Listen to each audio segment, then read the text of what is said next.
by the office, only 15, that is 6.7%, are fully registered. 13 firms are particularly registered partially.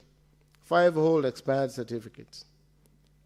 Action needs to be taken on this end, and the ministry is engaging the Office of the Data Protection Commissioner and the Gambling Regulatory Authority on a coordinated enforcement push, and the ministry will report progress to this House as it comes through. Madam Speaker, on the plans to strengthen the framework, I turn finally to the Honourable Senator's fourth question. What plans are in place to strengthen the framework? Drawing from comparative approaches in the UK, Australia, and the European Union, the comparative analysis is set out in full at Annex 3 of the principal statement. Drawing on that analysis, the ministry has settled on 8 plan reform agenda, Madam Speaker, which are detailed on my summary and on the main report. And 3 candid acknowledgements I would like to make, Madam Speaker. The ministry owes this House 3 further candid acknowledgements. First, the 2025 amendment to Section 6 of the Computer Misuse and Cybercrimes Act, effected by Section 3 of the Act number 17 of 2025, which would have expanded the powers of the National Computer and Cybercrimes Coordination Committee to render websites and applications inaccessible where they promote inappropriate sexual content involving minors, terrorism, regulations, extremes of cultism, has been challenged in the High Court, and interim conservatory orders have been issued suspending implementation of that amendment pending determination of the petition. The ministry respects the judicial process and will act in accordance with the orders of the court. Secondly, Madam Speaker, Kenya does not yet impose a statutory duty on online platforms to publish periodic transparency reports on takedowns, complaints, content classifications, or recommended system risks. Closing this gap is the principal purpose of the proposed Kenya Online Survey Bill. Thirdly, Madam Speaker, the data handler registration deficit is in the gaming and betting sector, to which I have already referred, requires concerted efforts. The ministry is coordinating the Office of the Data Protection Commission and the Gambling Regulatory Authority on this work. So, Madam Speaker, in summary, our ask as a ministry to this House: against that practice, the ministry makes 4 respectful asks on this Honourable House. Ask number 1, Madam Speaker, is that the House receives this statement and that it allows the ministry to revert the findings of this national survey on child online protection and safety in Kenya on conclusion of the field, on the field work. Secondly, Madam Speaker, I ask that this House engage substantively with the legislative components of the reform agenda, and in particular, the Kenya Online Safety Bill and the proposed amendments to the Media Council Act, Cap 411B, when those instruments are introduced. Thirdly, Madam Speaker, is that this House supports the interagency compliance and inspection cycle through its relevant standing committees. And finally, Madam Speaker, is that this House take note of these litigations in respect of the Section 6 of the Computer Misuse and Cybercrimes Act, with constraints, which constrains the ministry present ability to compel the takedown of scope content. In closing, finally, Honourable Senators, I thank the Honourable Senators for placing this matter on the floor of the Senate. The questions she has posed will outlast this Parliament. The harms to which they speak, to our children's safety, to their dignity or their privacy, to their right to grow up free. Exploitation is in these spaces in which they now live their daily lives admit of no partisan answer. My ministry remains committed to ensuring a safe, secure, and inclusive digital environment which Kenyan children can access and benefit from digital technologies while being adequately protected from harm. The ministry reaffirms its readiness to support the Senate in advancing legislative, regulatory, and policy interventions that safeguard the right and welfare of children in this digital space. I submit, Madam Speaker. Thank you, Honorable CS. Honorable CS, you may sit as you wait for the subsidiary questions by the mover, Senator Hamida. And Honorable Senators, I will allow, after Senator Hamida asks, 2 more questions, one from this side, one from the other side, so that the CS can answer all of them together. Senator Hamida, you have opportunity to ask 2 subsidiary questions. Thank you, Madam Speaker. Bwana CS, I really want to appreciate at least the efforts that have been made to my response. I was just wondering whether there are investigations that have been undertaken, whether prosecutions have been initiated and convictions have been secured on this issue. One last one, because I've been told that I only have 2 questions. Does the ministry have any county-by-county data on our awareness on this program and undertaken on child online safety and public funds allocated on this matter? If the funds are allocated actually annually towards this child online protection initiatives, I hope, do you have any data on county by county? I thank you, Madam Speaker. I have Senator Mungatana. Madam Speaker, thank you very much for giving me the opportunity to ask this question. Waziri, welcome. We are always happy to see one of us come here because you know how it has been and it has been before. Mr. Speaker, Tana River County has a very robust internet community, and it has served as a means of communication between the people and even leaders and the people. But then now, Madam Speaker, we are going into the electioneering period. And things are changing, not just in Tana River County, but across the 47 counties. More hatred is coming into the political discourse. Lack of decorum. Dr. Mungatana, yes. I'm tempted to guide you. Please yes. ask the question. I'm getting there, Madam Speaker. Thank you. Lack of decorum from participants in the internet space.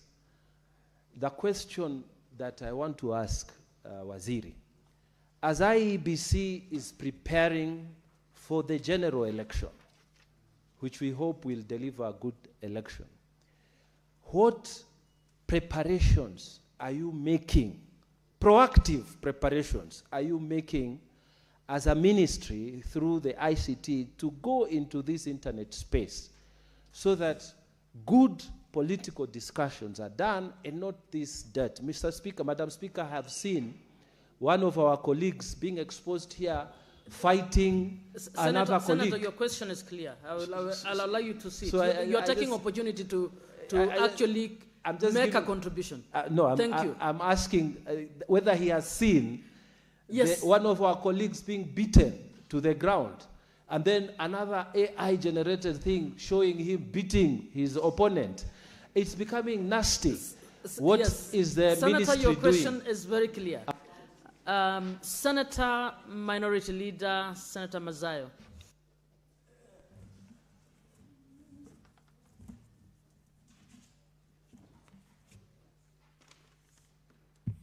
Asante Mstahiki Spika. Mstahiki Spika, nataka kuuliza swali kwa waziri Waziri, unaweza kueleza kinaga ubaga kulinganishana na wizara yako imeanzisha imechukua hatua gani kuona kwamba sheria ama kuona kwamba taratibu ya watu kufanya kazi katika wizara yako na hali ya mitandao haiwezi inaweza kusaidia? Ni sheria gani katika wizara yako imetengeza ili kuweza kutetea hawa watoto wetu ambao mara nyingi wanaangalia upande wa mitandao, inakuwa rahisi wa kuingia? Ni hatua gani katika wizara yako imechukua kuona ya kwamba itaweza kuzuia, kutetea na kuona ya kwamba watoto wetu hawawezi kuingia katika ukorofi kama huu ambao wanaangalia picha zingine za watu wazima wanafanya mapenzi na hawa ni watoto wadogo? Kwa hiyo tunataka kujua ni hatua gani wizara yako imeweza kuchukua kuona ya kwamba hawa watoto wetu hawaingii katika ile mitandao kama ile. Asante, Speaker. Honorable CS, I'll add 2 more questions. Senator Mutinda.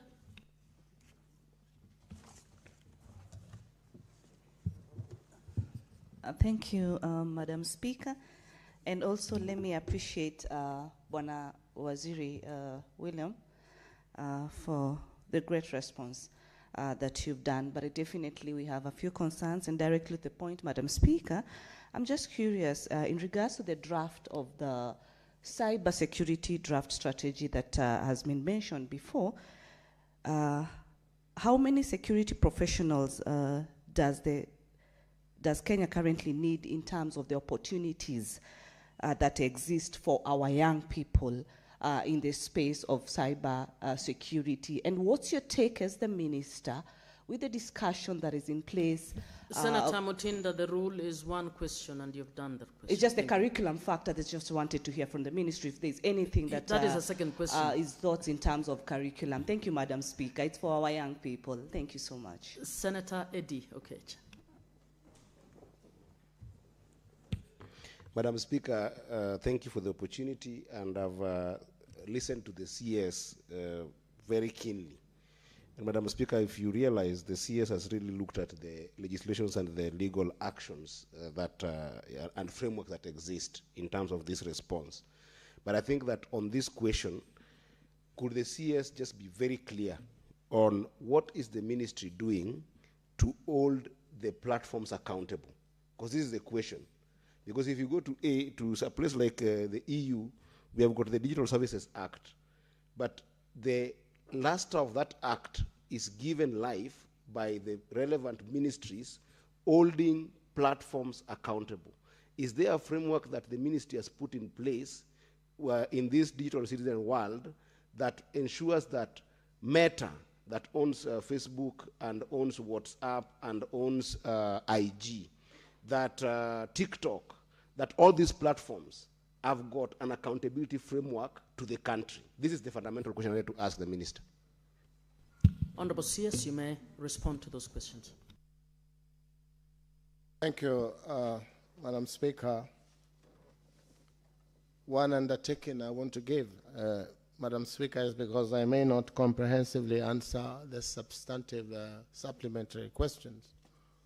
As usual, I'll undertake to give comprehensive answers to all questions and any other that may arise from the questions of the Honorable Senator.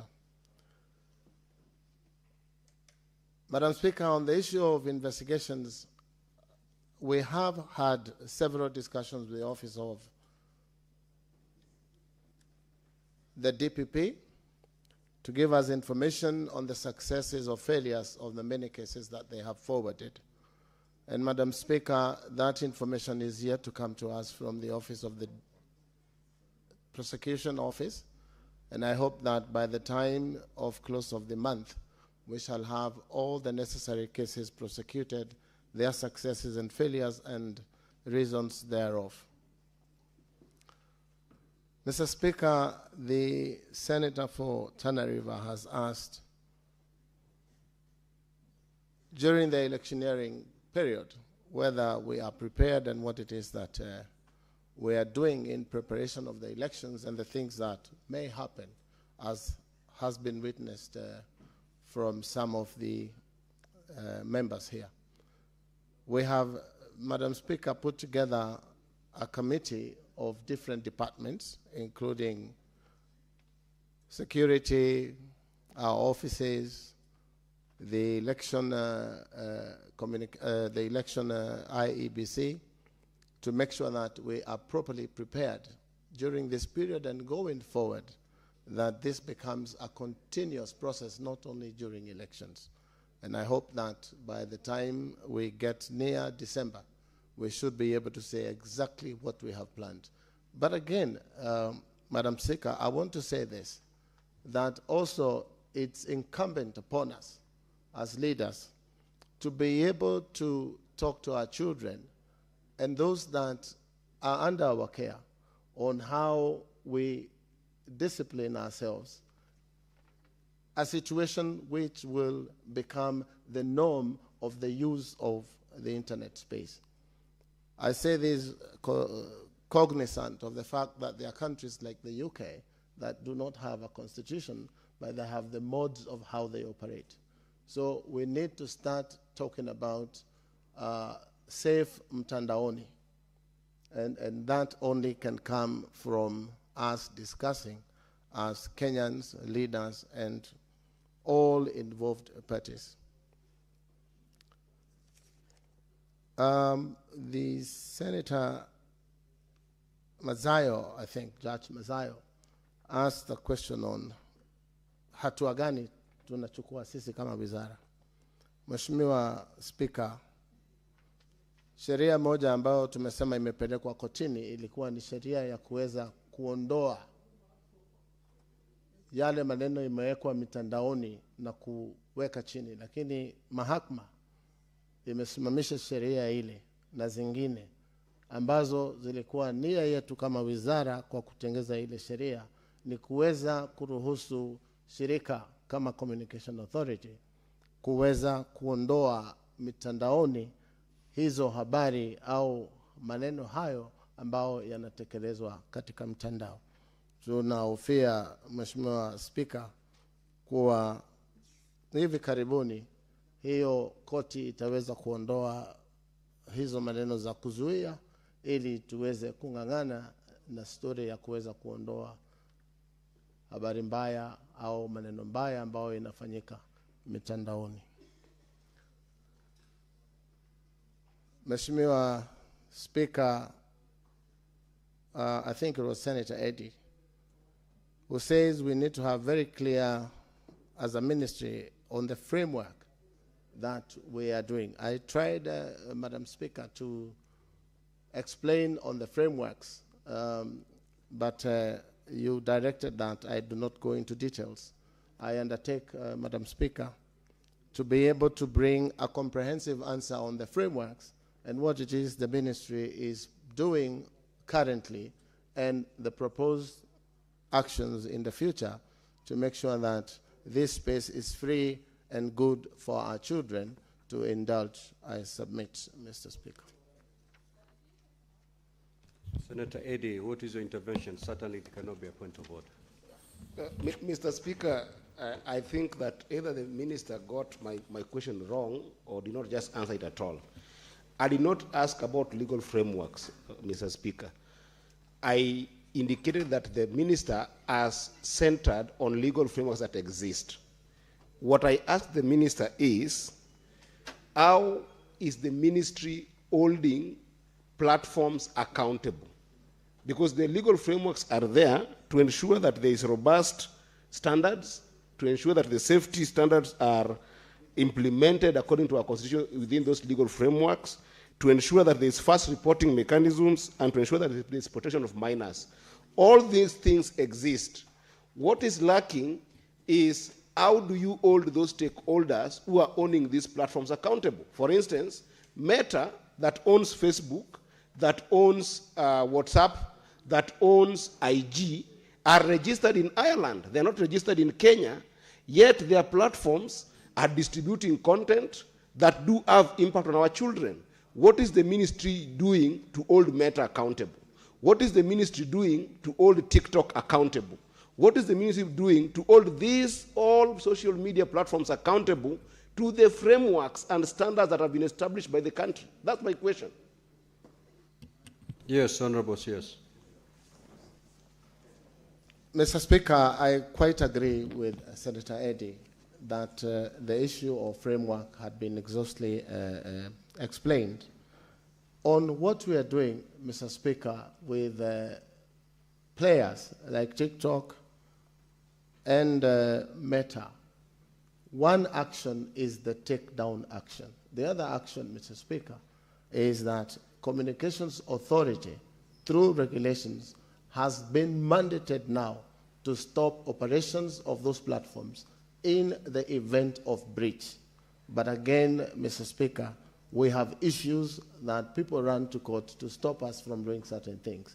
But we have undertaken to be able to deal with these broadcasters, be it TikTok, be it Facebook, and some of them, Mr. Speaker, we have also given conditions in their licensing that they must have offices here in Kenya, so that in the event of issues that they have brought up on their platforms, they should be held accountable here in Kenya. And you remember, Mr. Speaker, if I may add, a platform like the one for Elon Musk, we have given them temporary approval licenses to operate in Kenya on condition that in the next 3 months, they shall have an office here. So we are taking action by having them here in Kenya and being subjected to our laws and measures that are there to protect our children. I submit, Mr. Senator Boni. Speaker, Mr. Speaker, 2 weeks ago, Safaricom announced profits of 100 billion shillings, Mr. Speaker.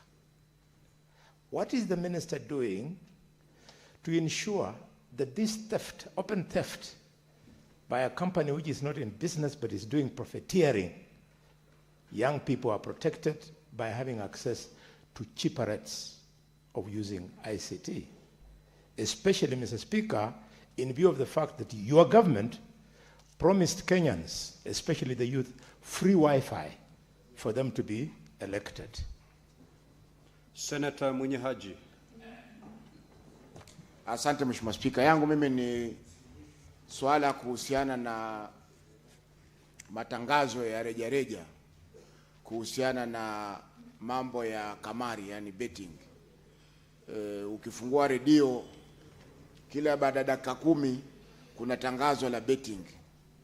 Kila baada ya dakika 10 kuna tangazo la betting. Je, wizara yako Mheshimiwa Kabogo inafanya nini kupunguza ama kuondoa kabisa haya matangazo ya kamari ambayo yamekithiri katika vyombo vya habari katika nchi yetu? Senator Kathuri. Thank you, Honorable Speaker, for this opportunity also to ask my supplementary question. Mr. Speaker, the question asked by Senator Aminda Kibwana falls under the law that we passed in this House last year, which is the Computer Misuse and the Cybercrimes Amendment Act 2025. Mr. Speaker, that is where you'll find we amended the Principal Act by inserting subsections in Section 6, JA, which now refers to where it is proved that a website or application promotes unlawful activities, inappropriate sexual content of a minor, terrorism or religious extremism, and cultism. So, Mr. Speaker, my question is, what is the ministry doing to operationalize this law, Mr. Speaker? Because there are a lot of cyberbullying, Mr. Speaker. Yours truly is actually, I am a culprit this week, Mr. Speaker, where something is circulating in social media that I was in a place somewhere, I can remind, I don't know what it was, Mr. Speaker. somebody pretending to have white impias like Kaduri Murungi, which is not my so, Mr. Speaker. So, Mr. Speaker, my question is, because there are so many such issues, even I saw one time, Mr. Speaker, the President of the Republic of Kenya was actually in these cyber crimes, in a coffin somewhere like he's dead, Mr. Speaker. So, Mr. Speaker, so many cases are being reported. I will secure it to you, Senator. Order, Senator Fernandez. So, Mr. Speaker, my question is, because there are so many cases which are being reported out there, but the police, even once you go report to the CID, they have nothing to do. They cannot protect you, Mr. Speaker. So, Mr. Speaker, I'm asking this question painfully, that I passed this law in this House, I voted for it, I'm now a culprit, and Mr. Speaker, this law is not even helping me, because I went to ask very senior CID officers, and they told me there is nothing much they can do, because they need a lot of technology so that they can identify the source, who was the principal source of this misuse, Mr. Speaker. Mr. Speaker, Senator Kibwana, even though she approached me yesterday, and it's like she knows who was the first person to do this thing. Because the questions she asked me yesterday, it's like there are so much reading. Like even she's aware who was this person who did this to me. Character assassination. Thank you, Senator Katuri. You've asked so my your question is the operationalization of this law, Mr. Speaker. Thank you. Senator Muma. Thank you, Honorable Speaker. Honorable Speaker, Honorable CS, thank you so much for a comprehensive report. But Kenya is becoming well known for good laws, good constitution, no implementation.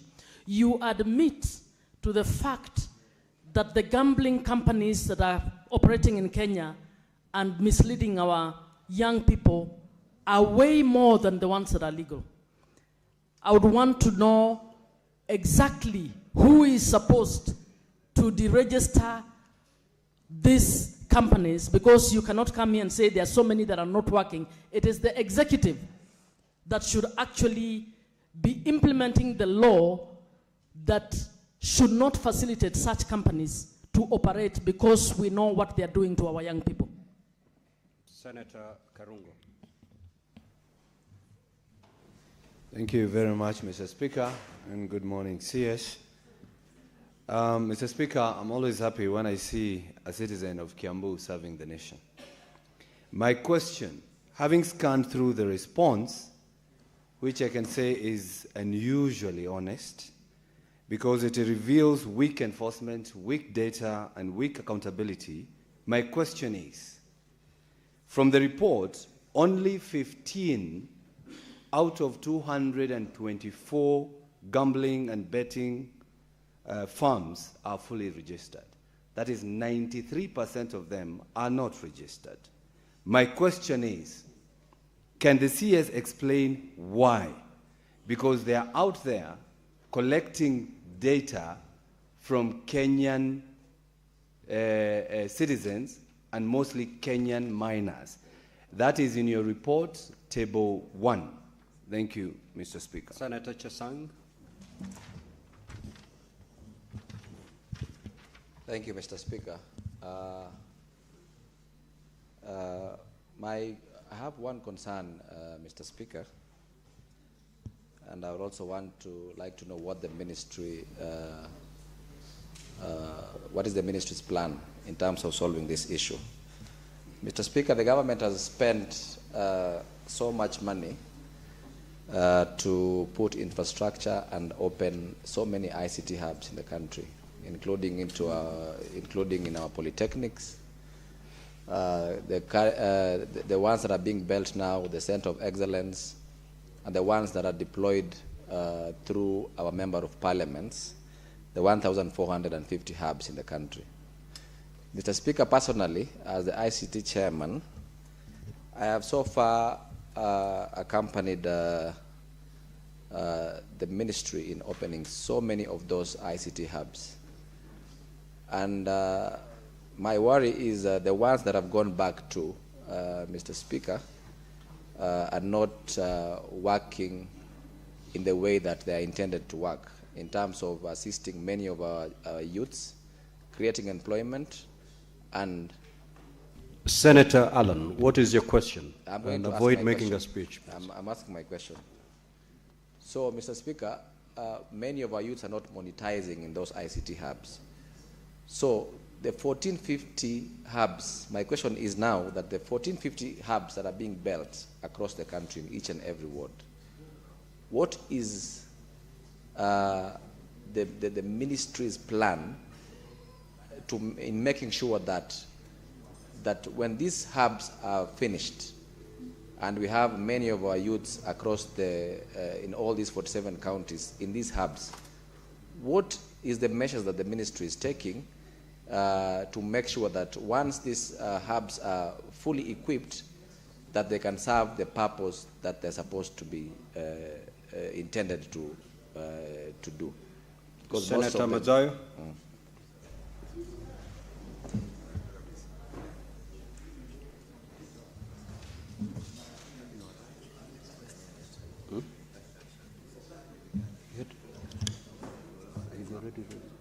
Ask the question. Well, Senator Mazayo, I'm told you had already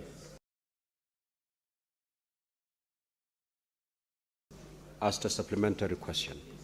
Under standing order, you're only allowed to ask one supplementary question.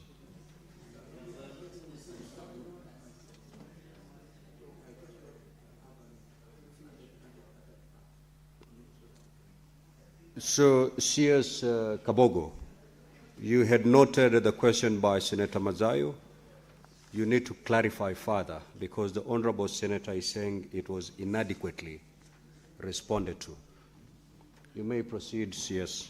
Mheshimiwa Speaker, swala la Mheshimiwa Mazayo nilijaribu sana kwa lugha yetu ya Kiswahili kujibu.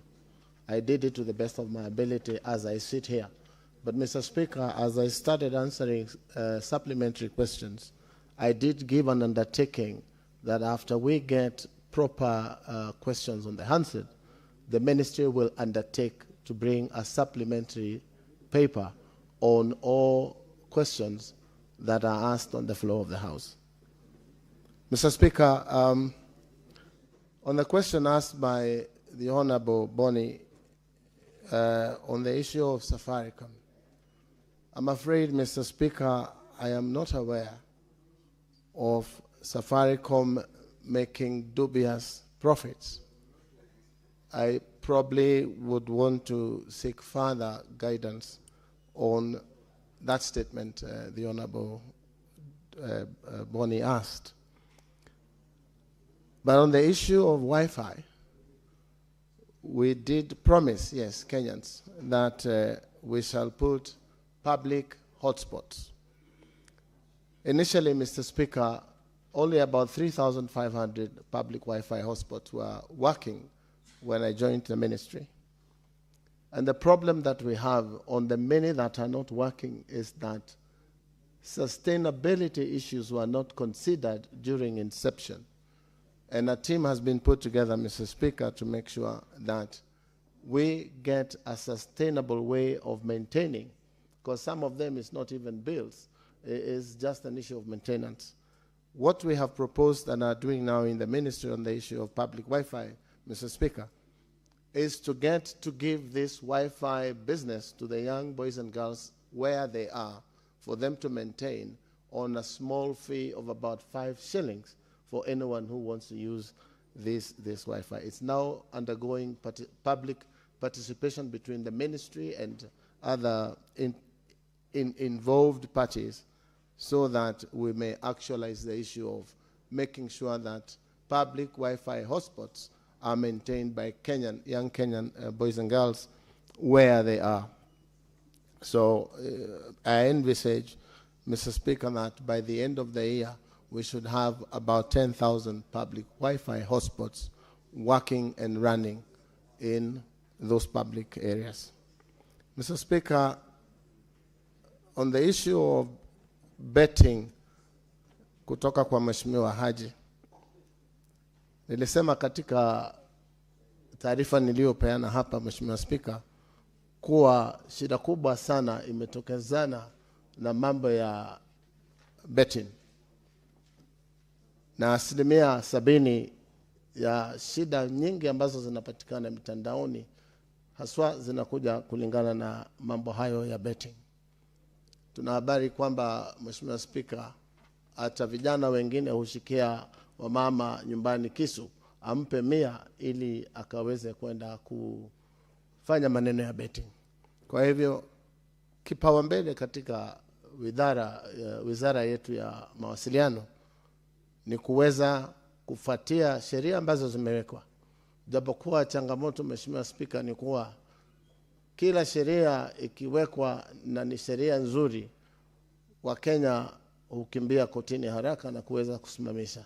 Lakini Mheshimiwa Spika, nipeane ahadi hapa katika bunge la Senate kuwa wizara itakabiliana na shida hizi zinaambatana na maneno ya betting vilivyo, ili tuweze kusaidia nchi yetu kusonga mbele bila shida hizi za betting controls.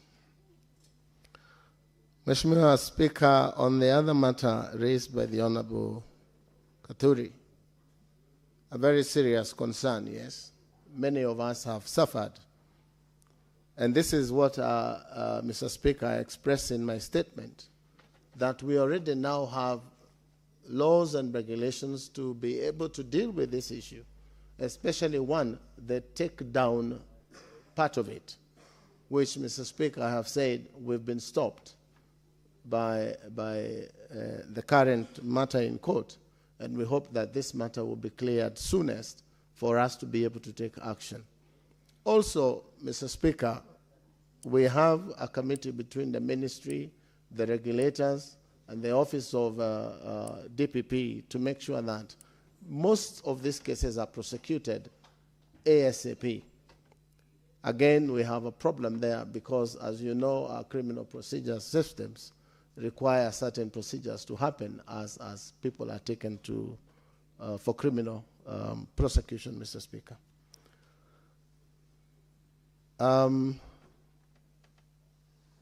From Senator Karongo, he asked, out of 224 cases of licensing, only 15 are fully licensed. The others are partially, I have explained there. But, Mr. Speaker, we've given the agencies 40 days to be able to make sure that those that are in the process of properly registering are registered within that period, without which their licenses should be cancelled, Mr. Speaker. And that is ongoing, Mr. Speaker. Senator Chisang asked on the issue of the 1,450 digital hubs and what plans we have.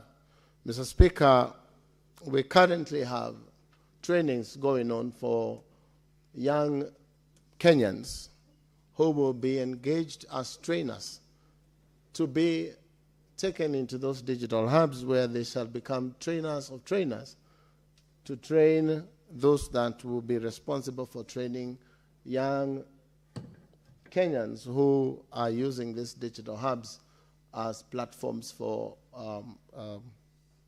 digital economy.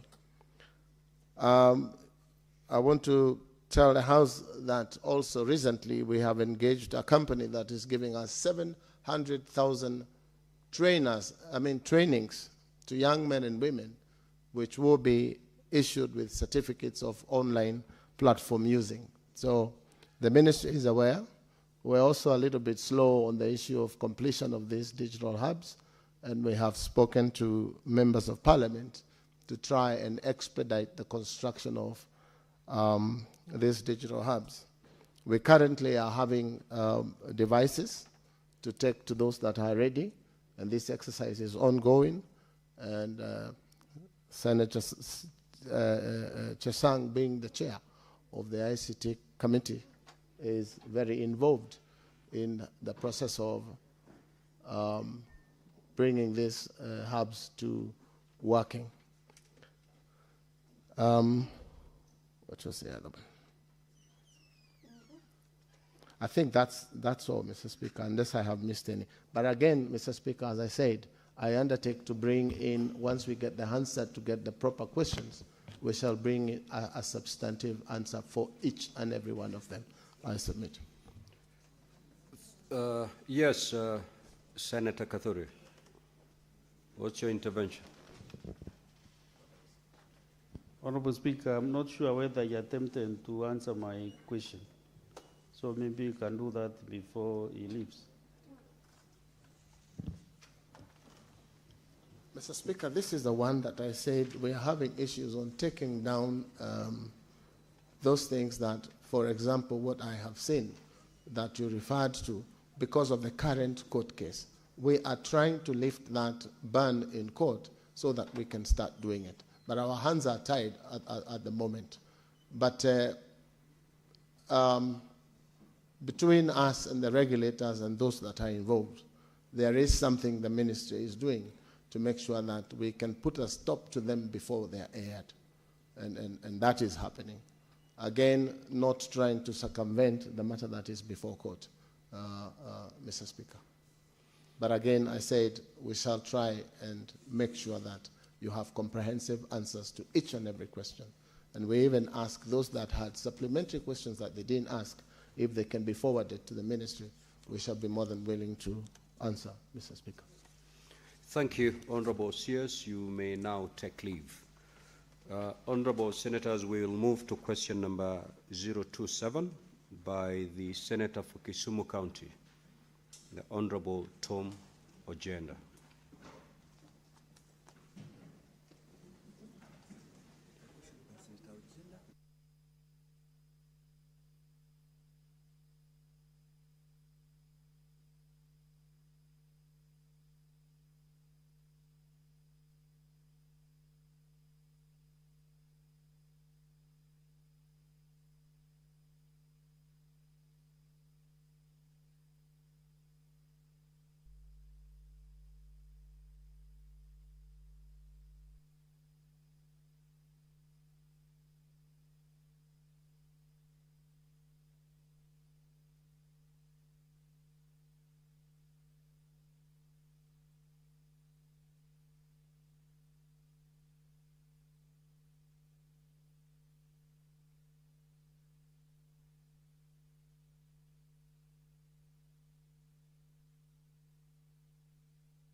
Honorable CS, welcome back to the Senate.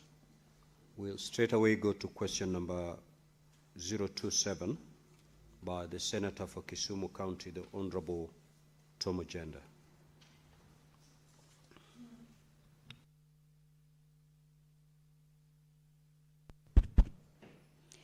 Thank you, Honorable Speaker. I'm Senator Beth Siengo, standing in for Senator Professor Ojenda. The question goes, could the Cabinet Secretary outline the measures the ministry has adopted to cushion small-scale traders against eroded profit margins caused by the rising cost of essential commodities? Part B. Could the Cabinet Secretary clarify whether the ministry intends to expand access to affordable credit through the Hustler Fund, SACCOs, or other credit guarantee schemes for informal traders in Kisumu County, given that the current interest rates remain as high as 23 to 24%. Part C.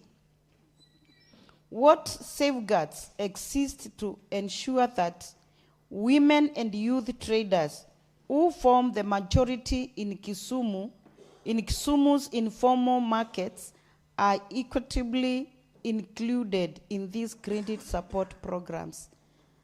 I submit. Honorable CS, you may respond. Thank you, Mr. Speaker. Mr. Speaker, I wish to respond to question number 27 by the Senator for Kisumu County. Honorable Speaker, on A, the ministry, through the state agencies, has implemented multiple initiatives to support and cushion small-scale traders against eroded profit margins caused by the rising cost of essential commodities. The ministry, through Micro Small Enterprises Authority, MSEA, has rolled out quite a number of targeted strategies and flagship projects aimed at enhancing MSME resilience, creating decent jobs, and positioning youth-owned enterprises as key drivers of inclusive economic transformation.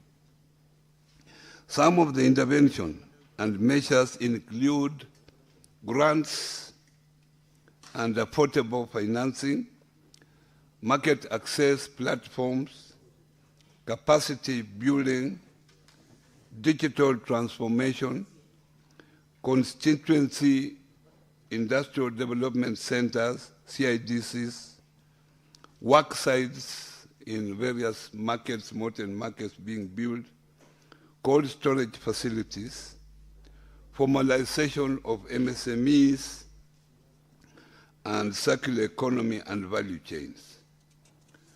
For number B, Mr. Speaker, in order to ensure expanded access of affordable credit to all Kenyans, and particularly in Kisumu County, the Ministry of Cooperatives and MSME Development has expanded access to affordable credit through the Hustler Fund, which is available to all Kenyans 18 years and above, at the interest rate of 8% per annum for those who repay on time, and 9.5% for those whose loans are beyond 14 days. The ministry also, through Kenya Industrial Estates, promotes small and medium industries with a focus on rural industrialization.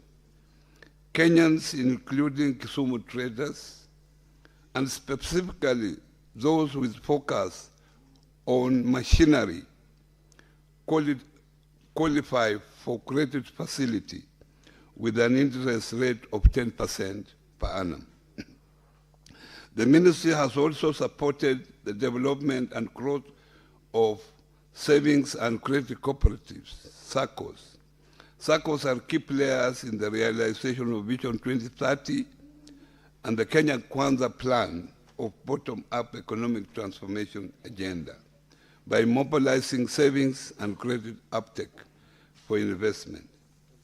For C, Honorable Speaker, the Ministry of Cooperatives and MSME Development through WESO Fund aims to enhance the socio-economic empowerment of women, youth, persons with disabilities through entrepreneurship training, provision of affordable credit, market linkages, and mentorship.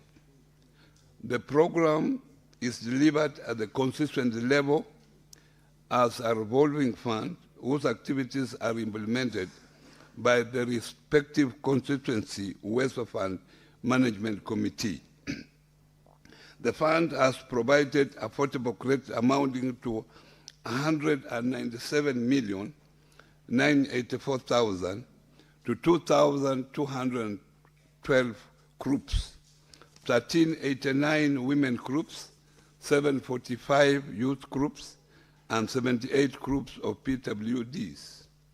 These groups have benefited with Kenya shillings 130,669,440 to women groups, 60,453,285 to youth groups, and 6,861,275 to PWDs groups. A total of 35,241 individuals have also benefited from the fund. The fund provides training of the beneficiary groups before they are issued with loans.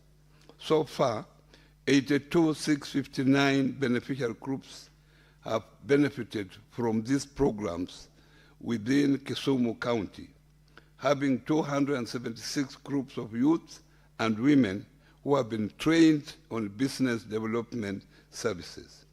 This builds the skills of entrepreneurship and enables the groups to take advantage of procurement opportunities provided through access to Government Procurement Opportunities ACPO. Honorable Speaker, all these initiatives and many more have not fully addressed issues such as sector-specific support, associations alignment, and a comprehensive engagement structure. In order to continually address these gaps and provide a more holistic approach to supporting MSME in Kenya, the Ministry has developed a platform that brings together both the public and the private sector with an objective of establishing an MSME development sector ecosystem for sustainable and social economic growth that is generated towards bringing all the stakeholders together through the Kenya Public-Private Sector MSME Dialogue, named MSME Connect.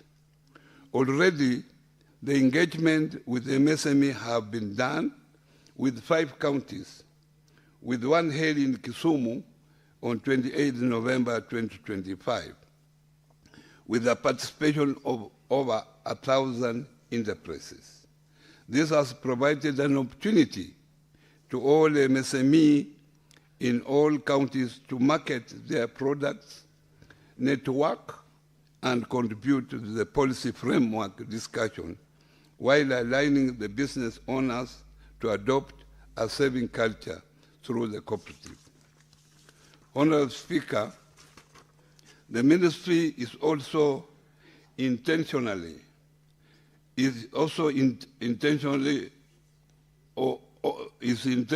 facilitating reliable markets for MSME goods and services through national, regional, and cross-border trade fairs, and as such expanding revenues, reduce risks, and generate jobs by enabling MSMEs to scale up. To this end, the Ministry hosted the East African MSME Trade Fair from 7th to 16th November 2025 in Nairobi, which hosted over 5,000 participants across the 8 East African community countries who exhibited their goods and services. During the trade fair, the ministry held a high-level ministerial meeting with discussions centered on access to finance, digital transformation, access to market, and clean competitiveness. And thereafter, a declaration was announced and signed off by the stakeholders. Honorable Speaker, I thank you once again and I submit. Senator Betsiengo, do you have any supplementary question? Thank you, Honorable Speaker. My supplementary question goes to the CS and it's on Kitui County. Women and youth traders in Kitui County face exploitation by middlemen and brokers, and their SMEs are not supported. What interventions has the ministry put in place to protect them and take them through training for capacity building to enable them access markets directly and affordable credit support programs as well? Thank you. Senator Mungatana. Thank you. Asante Bwana Spika kwa kunipa nafasi na mimi niulize swali. Waziri, swali langu ni kuhusu hizi senti ama pesa ambazo zinatumika kwa women empowerment na kusaidia wale ambao wanaishi na disability. Hii pesa katika Kisumu umesema ni milioni 197 na shilingi kadhaa. Sisi watu kutoka Tana River, ningependa kujua ni hela ngapi ambayo imeenda kwa kaunti yetu, kwa sababu wamama wengi wa masoko makubwa kama Garseni, Hola, Madogo wanalalamika kwamba hawapati hii mipango. Unasikiza zinatangazwa kwa serikali lakini hawaioni, alafu sisi tukienda tukiongelea tunaambiwa iko wapi. Kwa hivyo nataka kujua ni hela ngapi ambayo imefika kwa kaunti yetu ya Tana River. Asante Bwana Speaker. Senator Adi Okech. Thank you, Mr. Speaker, and it's good to see the CSC again today. Bwana CS, there has been a lot of challenges to SMEs in the recent past in the wake of flooding disasters, where you find that a place like Migori County, and even to some extent places like Budalangi, floods have wiped out the simple assets that small and medium enterprises depend on to do their businesses. It takes years for these small and medium enterprises to actually build these small assets to make sure that they can be able to progress with their businesses.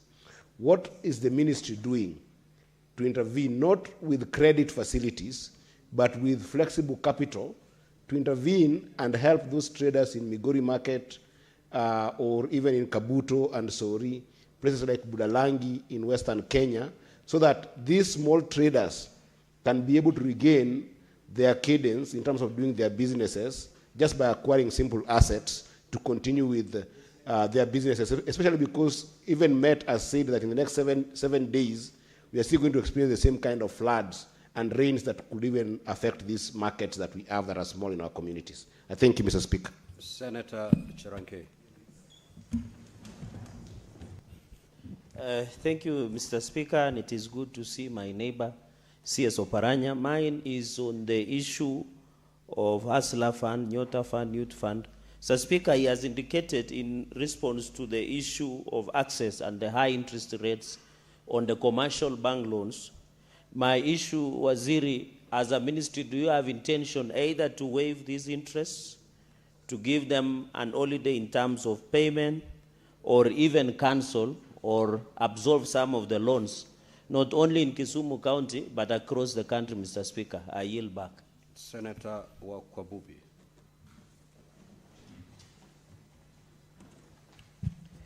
Thank you, Mr. Speaker.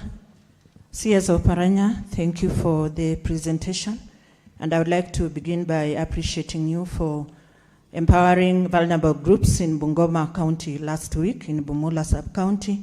We have got 8 more sub-counties to go, and also the entire Kenya, because I stand for all parties in the country.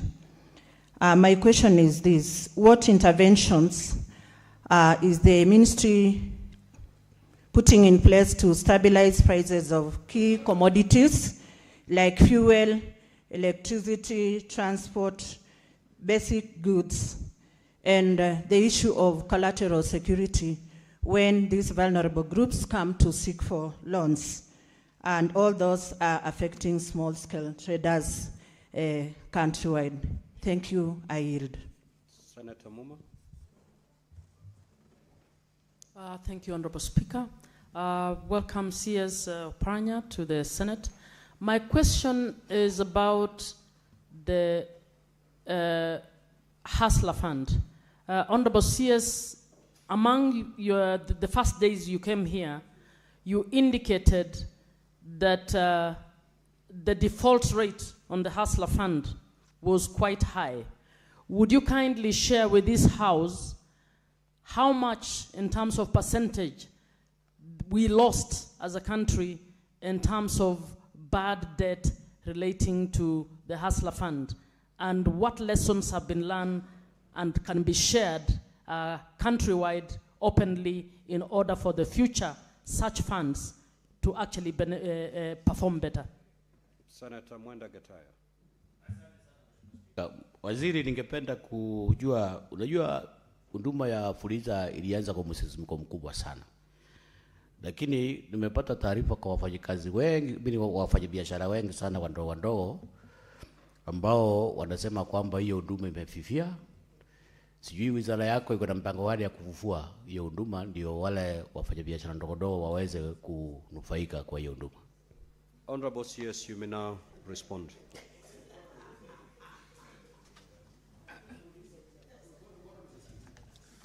Thank you, Mr. Speaker. Mr. Speaker, Senator Siango asked about how we are dealing with the small-scale traders in her region. Let me, Mr. Speaker, say here categorically that the interventions that I mentioned are countrywide. We do not segregate for a particular region. Organization of these groups, we sensitize them. We have officers all over the country who sensitize these groups, who are there to make sure that when these groups are together, they are registered under MSEA. That is the process we call formalization. And each sub-county has an officer from MSEA to ensure that those groups are put together, they are registered, and they are trained. After being trained, it is up to those groups to make sure that they apply facilities amongst the funds, the many funds that have been created by the government. Thereafter, if they get the funds, Mr. Speaker, then we go in to train them for financial literacy so that they are able to know how those groups would manage their finances. This we have done it countrywide, but as I mentioned, we have also the MSME Connect. This is a forum where we involve, as a government, we involve private sectors. People, there are private sectors who are also dealing with these small traders. We have NGOs who are there. So we are also putting them together so that we have a uniform way of dealing with these small traders in terms of encouraging them to come together, in terms of the curriculum when we are training them for financial literacy. Mheshimiwa Mngatana uliuliza mambo ya pesa kule Tana River. Ni pesa ngapi ambao tumeisaidia Tana River? Sasa sikujua utauliza swali kama hilo, lakini ukitaka ujue ile pesa ambao kupitia kwa hizi mipango ambao tunayo katika wizara, niko tayari baada ya hii tuende kwa ofisi, au kama siende kwa ofisi niko tayari kuleta hiyo jibu kupitia kwa Mheshimiwa Speaker.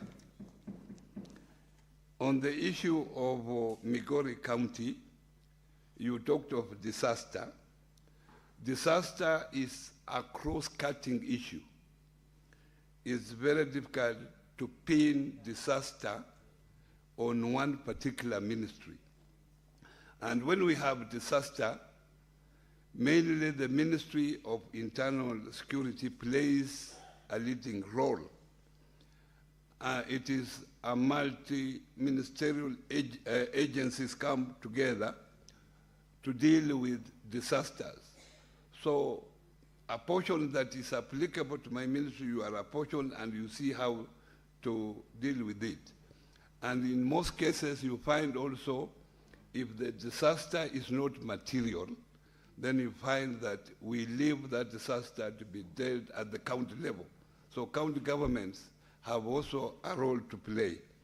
Being a governor of Migori, when we have minor disasters involving few traders, maybe floods along the river, maybe there are 4 or 5 of them, then it is important that your first contact should be the governor of Migori to help you. But if it is excess, then the national government comes into multi-agency. Mambo ya Hustler Fund. Hustler Fund, at the moment, it is a very successful fund, I can tell you. Over 27 million Kenyans are now borrowing and repaying a Hustler Fund. The senator says that we give them a whole day, that we waive. There's no free lunch. This money is given for these people to do business. And as you know, government does not do business. The government also sometimes borrows this money from elsewhere to make sure that they cushion these traders, and the government has to pay with even a low interest rate. However, Uwezo Fund is interest-free. Uwezo Fund, where we encourage groups to come together, work together, we train them. Those particular funds are interest-free, and I will encourage you members of the Senate to be very close to your members, especially those women groups and youth groups, to help them, sensitize them on what the government can do for them, because being their representative, you have more information, you are more knowledgeable than them. Now, on the issue of the nominated senator from Bungoma, thank you, Senator, for attending my functions when I was there, where facts have been misrepresented. But I thank you for coming. Stabilization of prices is something that cannot be approached for one ministry. It is a whole government approach. But the Ministry of Finance plays a key role in stabilizing monetary issues, fiscal issues. Also, the role of central bank is very critical.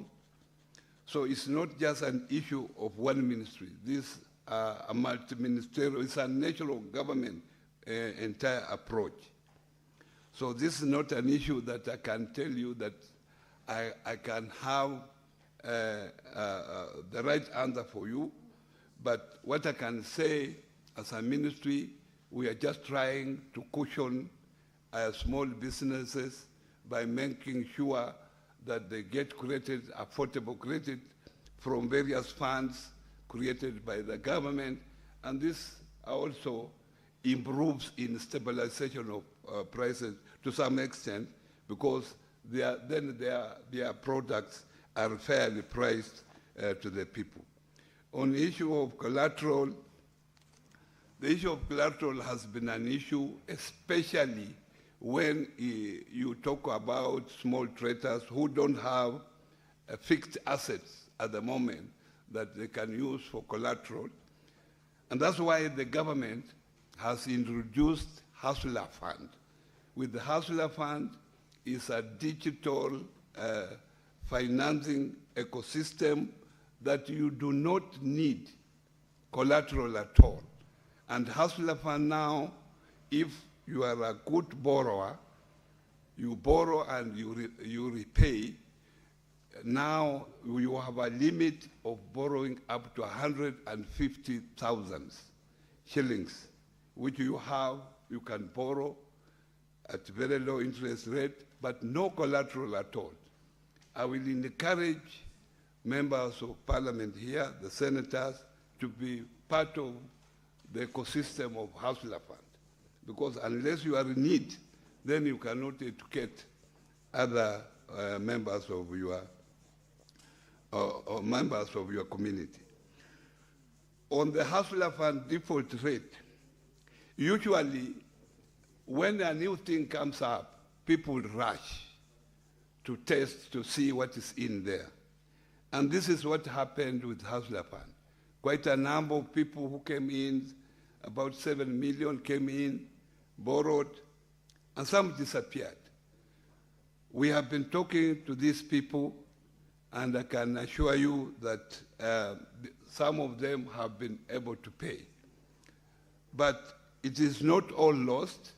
We are encouraging them that please pay, and when you pay, your credit limit is enhanced, and so you are able to borrow more. And in any case, if we want to follow them legally, we have the ID numbers, because the borrowing is attached to ID numbers, so all is not lost. I can say we have not lost, but there are small pairs. At the moment, the default rate is very, very low. Out of that, what is borrowed, 90% is paid within the expected period. Naye mheshimiwa Senator wa mwisho aliuliza mambo ya Fuliza. Unajua Fuliza haiko chini ya national government. Fuliza hiyo ni mambo ya Safaricom ambayo mimi sijui. Mimi mambo yangu ni Hustler Fund. Kwa hivyo ikiwa mambo ya Fuliza, nafikiria tulikuwa hapa na ule ICT CS angekusaidia kwa hayo.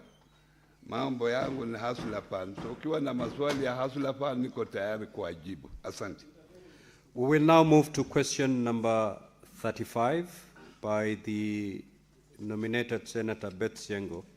However, before I allow the Senator to ask the question, allow me to make this communication.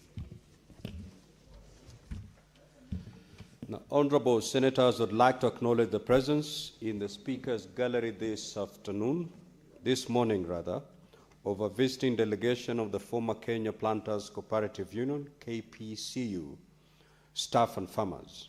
The delegation is in attendance to follow the proceedings of the Senate in relation to question number 35 and 36 by the Honorable Senator Beth Siengo, MP, to the Cabinet Secretary for Cooperatives and Micro, Small and Medium Enterprises Development.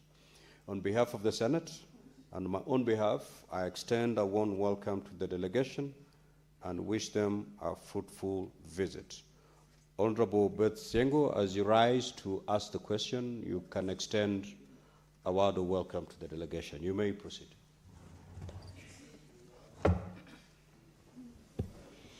Thank you, Honorable Speaker, for giving me this opportunity.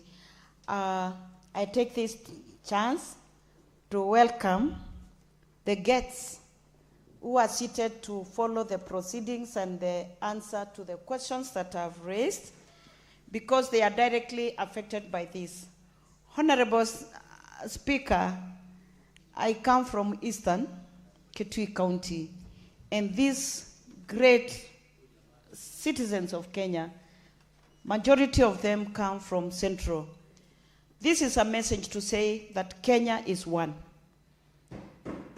and we need a united country. Feel welcome, follow the proceedings. I'm happy that you got time to be here. Thank you, Mr. Speaker. Now going to my two questions. Honorable CS, who is also my friend, I have this concern for Kenyans who have served in this country, and they have been following their dues, as my question goes. Honorable CS, when will the ministry ensure payment of outstanding terminal dues to the laid-off staff of the defunct Kenya Planters Cooperative Union, KPCU, numbering 402, who were separated from service between 2002 and 2010, and who are owed approximately 400 million. B, could the Cabinet Secretary state whether the ministry has comprehensive payment schedule for settlement of the said staff dues, indicating timelines, amounts payable, and beneficiaries, and whether the schedule provides for interest accruing from the date the payments fell due, including timelines for payment of such interest. Honorable Speaker, I don't know whether I'll leave it at that, because the following question is also mine. Are they related so that the Honorable CS can take them at once? Okay, let him respond to that, then I'll ask the second. Honorable CS, you may proceed to respond. Thank you very much, Mr. Speaker. And Mr. Speaker, I also want to also acknowledge the presence of the delegation from Eastern on this particular important issue. It shows how this particular answer is important to them. Therefore, Honorable Speaker, I wish to respond to question number 35 by the Senator Petsienko, and my response is as follows. The ministry will settle the outstanding staff terminal dues amounting to Kenya shillings 528,691,304.81 under the COV debt waiver program in the second quarter of the financial year 2026-2027. For B, the ministry has a comprehensive payment schedule for settlement of the said staff dues. At the time of receivership, the staff terminal dues stood at 528,691,304.81. This comprised of a former MD and deputy MD at 12,000,000 371, 448 and 10 cents. General staff dues, 7,896,687 and 55. Statutory liabilities, 64,640,371, and staff creditors, 340,438,017 and 86 cents. And provision for court awards, legal costs and interest on staff dues of 103,344,584 and 66 cents. The outstanding staff terminal dues shall be paid under the coffee debt waiver program in the second quarter of financial year 2026-2027. And Mr. Speaker, I want to add and apologize that these payments have been outstanding for long, and I know the affected employees have really suffered. But I want to make a commitment here that we shall make sure that these payments are made as stated in my statement. Very well, Honorable CS. Senator Beth Sengo, do you have any supplementary question? Thank you, Honorable Speaker. I really appreciate the CS for his response. However, I have this supplementary. Some of the staffs have passed on, others who are sick are unable to access medical care, and other expenses such as food, shelter, and school fees. The ministry has been promising, as you have already indicated, Bwana CS, that you are going to pay. What guarantee is there that this matter will be concluded? Bwana CS? No, that's my formula. Honorable CS, respond to the supplementary question. The prime supplementary question.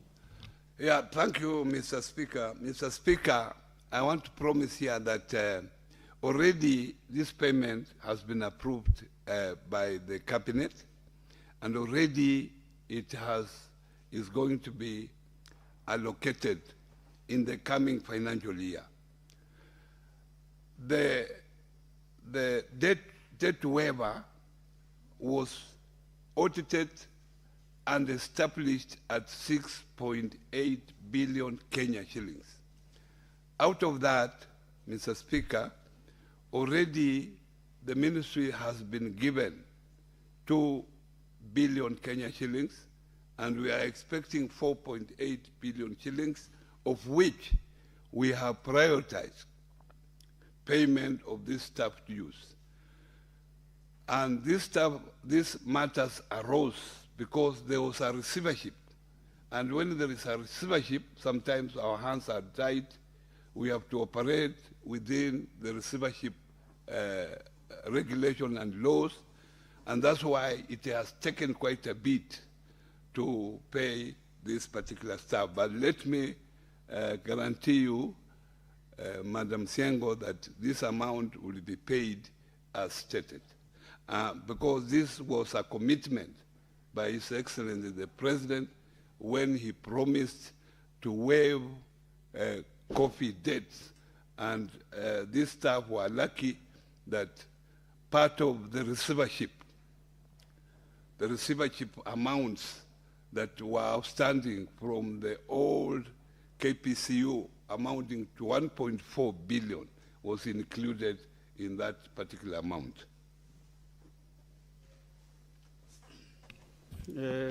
Let's get other supplementary questions. Senator Chalage. Mr. Speaker, I extend a warm welcome to the suffering KPCU. Mr. Speaker, members, and I hope this matter can be. My only concern, Mr. Speaker, is that the minister, and I thank CS Oparanya because he's a very brief and to the point, and I hope other ministers will learn from him. So, Speaker, my only concern, he says there are an outstanding of 528,691,304, but the end of the response there, the minister indicates that it has its coffee debt waiver program in the second quarter of financial year 2026-2027. My concern is the minister has not gone on record to indicate whether during the budget policy statement and financial and budget allocation is there. Because, Mr. Speaker, sir, if the budgetary allocation is not there, then this is just a statement. So how much was allocated to clear this 500 million plus? Some of them have died, some of them are sickly, some of them are depressed, Mr. Speaker, sir, and we don't want to subject Kenyans, Mr. Speaker, sir. They say if you want to know the strength of a nation, you know how they treat their most vulnerable in terms of need. So can the CS go on record and tell us the amount cited here has been allocated by the National Assembly in the financial year 2026-2027? I yield back, Mr. Speaker, sir. Very well, Senator Wakwabubi, Consolata. Thank you, Mr. Speaker. I happen to come from a coffee growing region, and that's why I'll keep coming on stage to advocate for anything that relates to coffee. I have this supplementary question to CS Oparanya. I've been following you in various platforms advocating for people to plant a lot of coffee. Now that the pool is becoming vast, can you tell this House the long-term policy interventions the government will implement to prevent recurrence of unpaid terminal dues in parastatals and cooperative institutions undergoing restructuring? Thank you. Honorable CS, answer. No, let's get this other one from Senator Bugwa. Thank you, Speaker. CS, the question by Senator Siengo had initially asked for a figure of 400 million. And in your response, you are saying you are ready to pay 528 million. Could you provide a comprehensive list, even if it is not now, for these Kenyans to know that their names will not be missing when the payment time comes? Thank you. I'll respond to the three supplementary questions. Honorable CS. Thank you, Mr. Speaker. On the first question, let me assure this House that, as mentioned earlier, the total figure that His Excellency the President committed himself to pay as coffee debts, of which 1.4 is included under the receivership of the old KPCU, 2 billion was already dispersed to the ministry by the Treasury this financial year. But the 2 billion went to pay for those coffee farmers who had borrowed from commercial banks because they were under stress to be auctioned. And that's why we gave those particular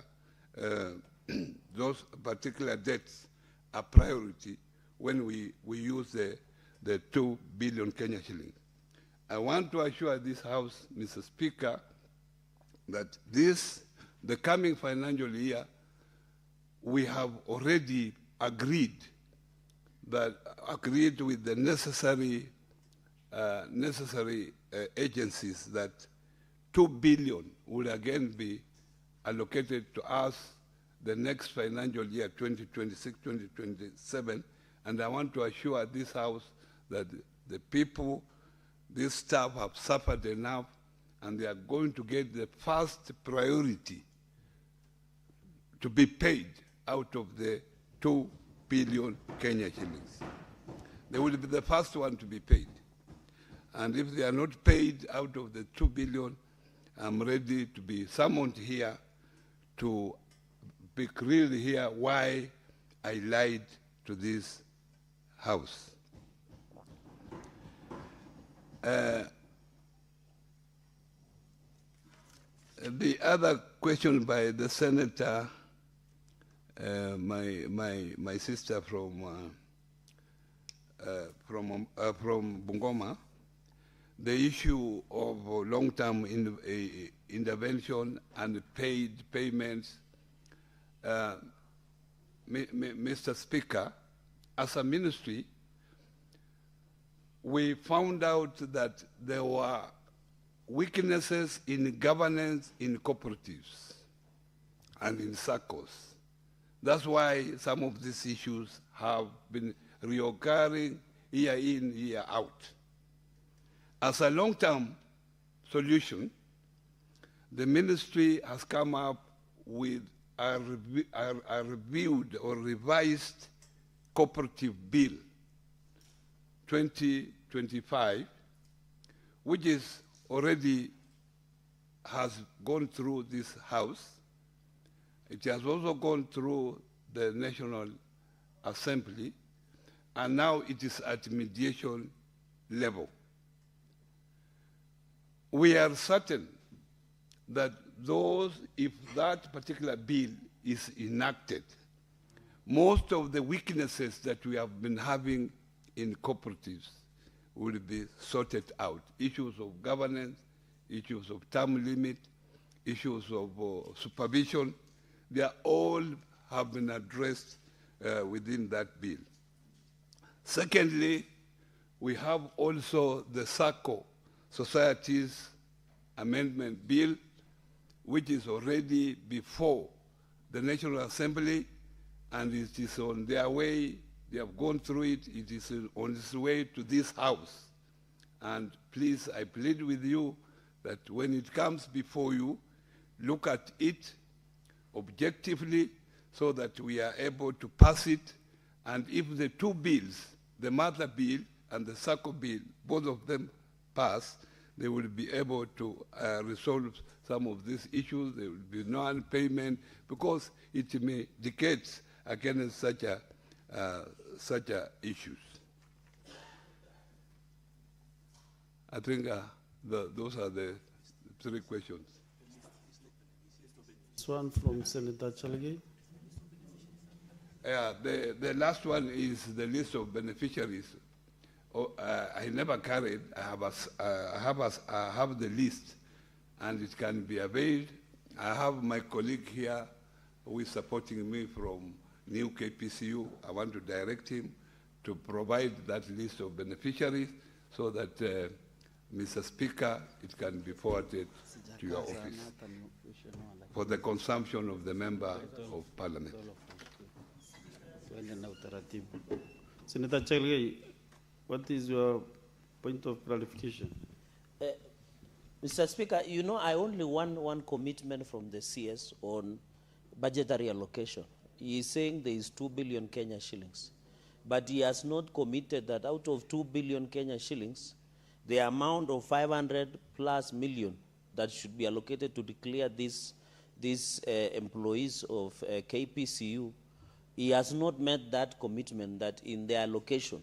Chalgay, what he said, and I saw the former employees nodding and they were happy, is that he gave his commitment to clear the pending bill of the former employees first. First priority is to clear them.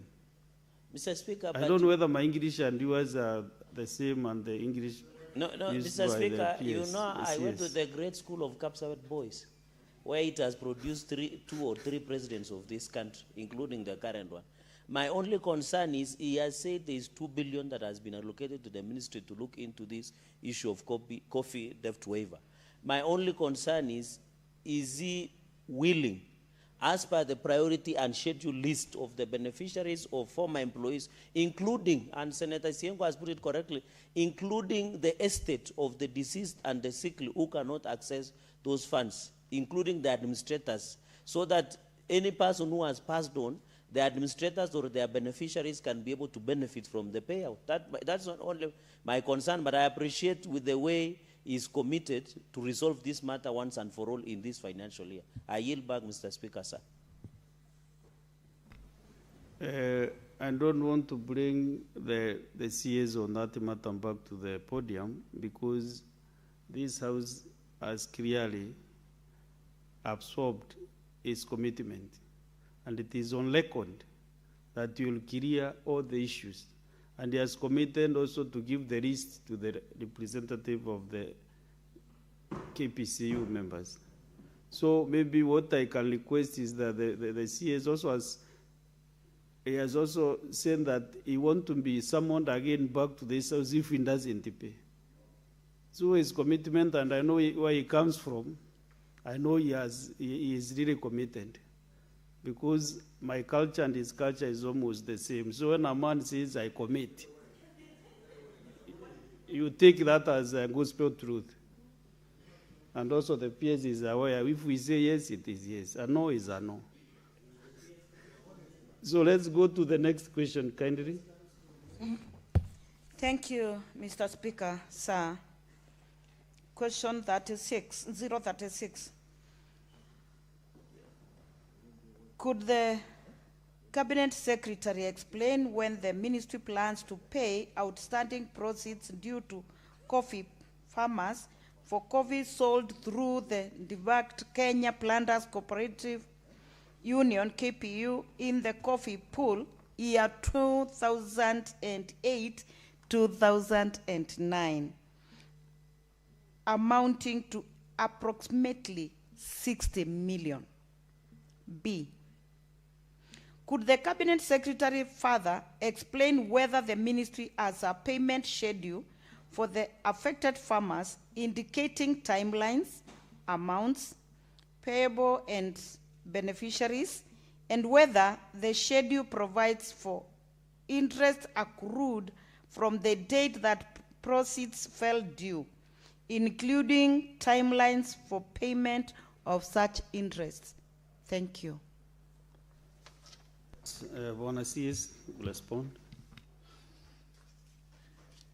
Yeah, Mr. Speaker, let me on the onset say that such issues of delayed payment will never happen again. Since then, reforms have been undertaken, and now at the moment, those farmers who sell their coffee through the Nairobi Coffee Exchange get their payments within 5 days after the auction date. So, Mr. Speaker, that is a commitment, and those are reforms that has happened in the coffee sector all along.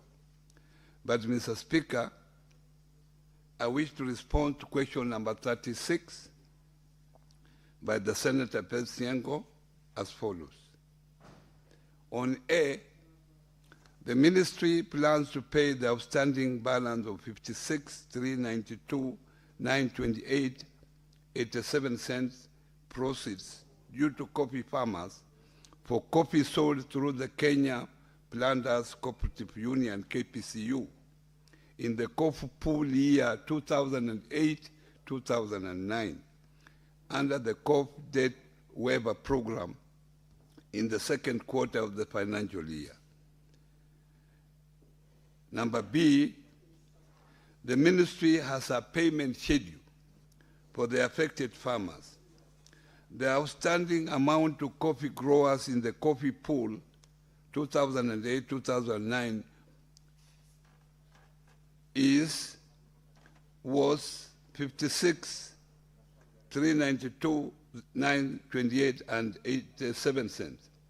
This is after the previous settlement of 50,000,667,514.99 cents, which means the total figure, Mr. Speaker, was over 100 million, and not only 60 million, out of which 56 million has been paid.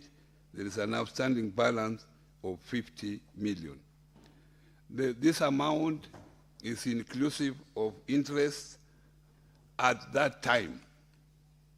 The outstanding amount to coffee growers shall therefore be paid under the coffee debt waiver in the second quarter of the financial year 2026-2027.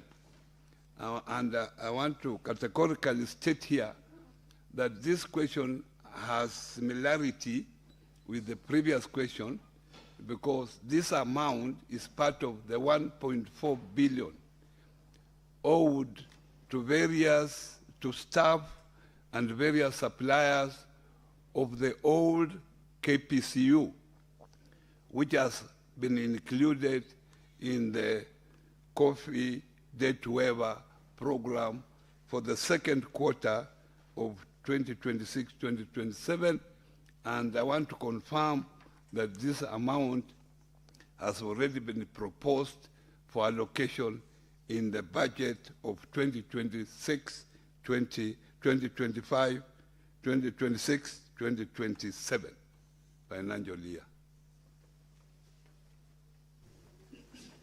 Senator Beth Siengo, if you have any supplementary question, again. Thank you. I think the clarity was on the year, the budgetary allocation, because he has mentioned two. So kindly, I would only request for that clarity. Which financial year? Any other supplementary questions, Senator Chalagay?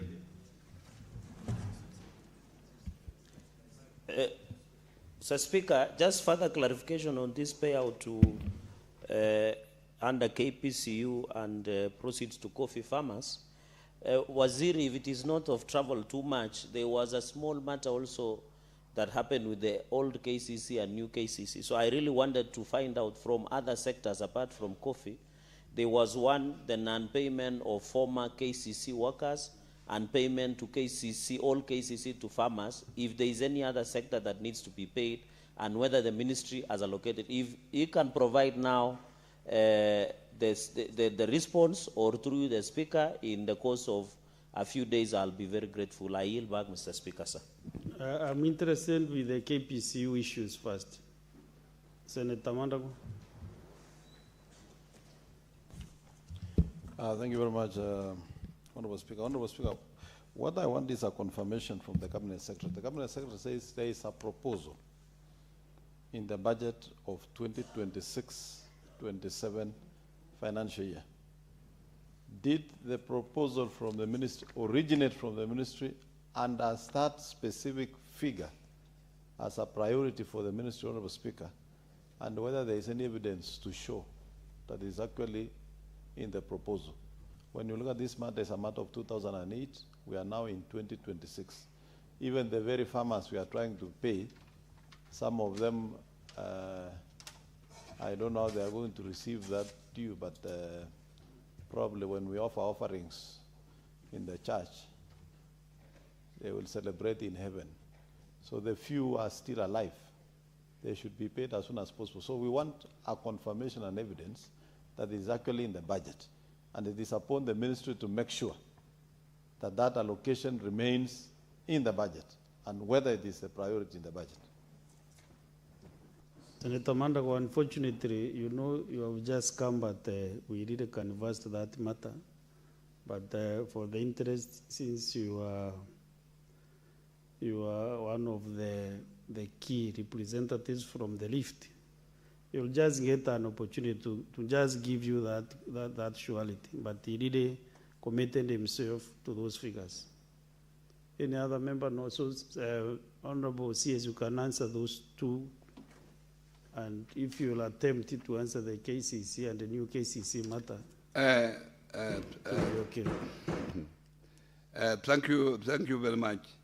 I want to categorically state here that the financial year I'm talking about is 2026-2027, and that is where we have provided. Where it is now up to the National Assembly either to reduce or increase. Otherwise, where it has gone through the various stages, and we are hopeful that this figure of 2 billion will be in the final budget approved by the National Assembly or allocated by the National Assembly. And as I've said here, I want to commit myself that this amount is part of the 1.4 billion that we are giving priority to have this matter of the old KPCU matter rest on the debts of the old KPCU, so that we are now able to deal with now the new KPCU issues. On the issue of KCC, I'm not attempting to answer, but I can categorically say I have the capacity because I know what is happening. On new KCC staff, what happened, this issue is different from the old KPCU issue of staff, because these are staff dues which are direct there. But on new KCC, it involved even SACCO deductions. It involved those people who used to work with staff, in addition with those staff of the old KCC. Because now the new SACCO, the Maziwa SACCO is no longer there. What we have done, we have formed, through your directive of this House, we have formed an interministerial committee comprising the Ministry of Cooperatives and MSME, the Treasury, and the Labor, Ministry of Labor. 3 ministries, already a technical committee has met, and they have now an interim report that I will be presenting to this House through the proposals that have been made by the committee on how that particular amount owed to new KCC staff, to the old KCC staff, and also to the Maziwa SACCO that is now defunct. We go to the next question, number 039, Senator for Nyandaro County, Senator Medhu.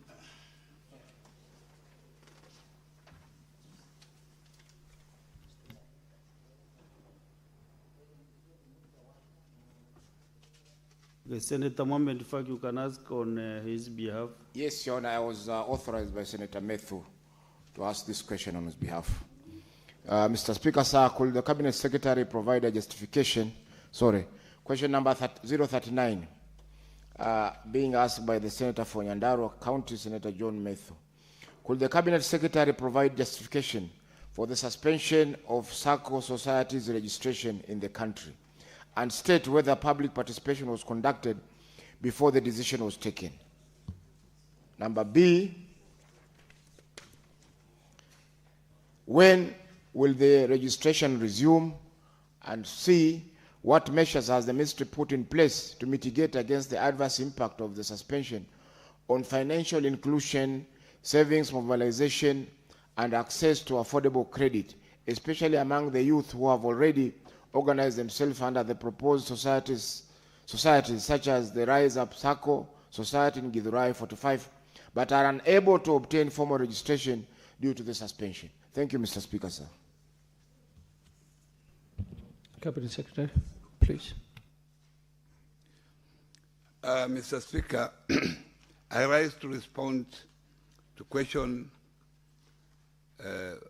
number 39 by the Senator for Nyandarua County. For A, the ministry has noted the mixed performance of the savings and credit cooperative SACCO subsector. In order to reform this subsector, the ministry appointed a team of experts on 20th May 2025 to review the legal and institutional frameworks and other operational areas and come up with recommendations to assist the ministry to develop policies and guidelines towards the improvement or transforming of the sector. During the formal engagement of the Committee of Experts on SACCO sector reforms in May 2025, the ministry announced the suspension on the registration of new SACCOs. This decision was taken as a precautionary measure to safeguard members' interests and allow for a comprehensive review for the sector's regulatory and governance landscape. The reasons for suspension were as follows. One, to allow time to reform the legal and regulatory framework. Number two, to prevent the brand dilution and market saturation. Number three, to enable cleanup of existing SACCOs landscape. Number four, protection of member savings amid governance failures that have occurred in the sector. And number five, to align Kenya with global best practices. The suspension of registration of SACCOs was not a freeze, but a strategic pause to protect members, restore integrity, and lay the foundation for a resilient, well-regulated SACCO sector. It was to ensure that future SACCOs are not just registered, but ready to serve, govern ethically, and align with Kenya's financial inclusion goals and objectives.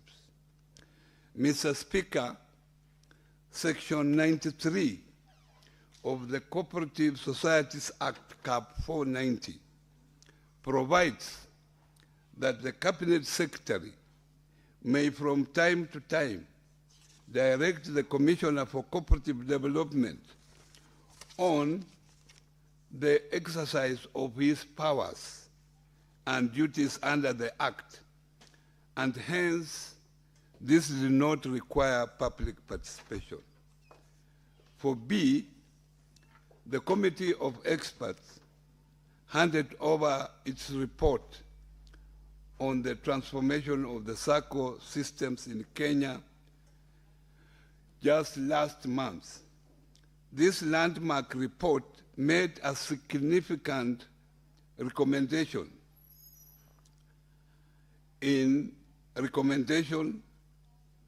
and if the recommendations are adopted, this is going to be a milestone in our collective efforts to build a SACCO system that is resilient, transparent, well-governed, and fit for the future.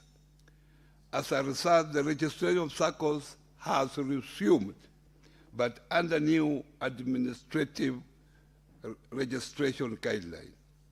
For number C, the moratorium on the registration only related to SACCOs because of their financial mediation business involving collecting deposits from the public and offering the same as loans, which calls for government intervention to protect members' said deposits. As earlier stated, the registration of SACCOs has resumed, but under new administrative registration guidelines. It is important to note that many small SACCOs are registered all over the country to only provide back office service activity called BOSA, or otherwise known as non-deposit taking. Many of these are inactive and exist just on paper. Those that are active are neither stable nor financially viable because they serve just a few members with a limited impact on financial inclusion. Consequently, a time has come for the SACCO sector to explore market-driven solutions for consultations and mergers of these very small POSA-only SACCOs. This is the only way to ensure their financial viability and stability. In this regard, officials of SACCOs operating within the same or similar traditional economic and social common bonds are being requested to immediately start conversation relating to mergers as a solution to their survival. This is the way to go in order to have a prosperous SACCO sector. The ministry shall issue guidelines to facilitate the amalgamation of the cooperative societies. Senator Faki, do you have a supplementary question? Sina swala la ziada, ni kutoa maoni tu kwamba kusimamishwa kwa uandikishaji wa vikundi vya SACCO, Mheshimiwa Spika, kwa sababu ya mikakati ya kurekebisha sheria za uandikishaji ni sawa na kuzuia watu wasiweze kuzaa kwa sababu kuna baadhi ya wale watoto wanaozaliwa ni wahalifu. Kwa hiyo Mheshimiwa Spika, waziri amekubali kwamba wameanza kufungua. Kwa hivyo tuna matumaini kwamba SACCO zitaweza kuandikishwa kwa wale ambao hawajahusika na vikundi vya SACCO. Asante Mheshimiwa Spika. Senator Mungatana, you have a supplementary question?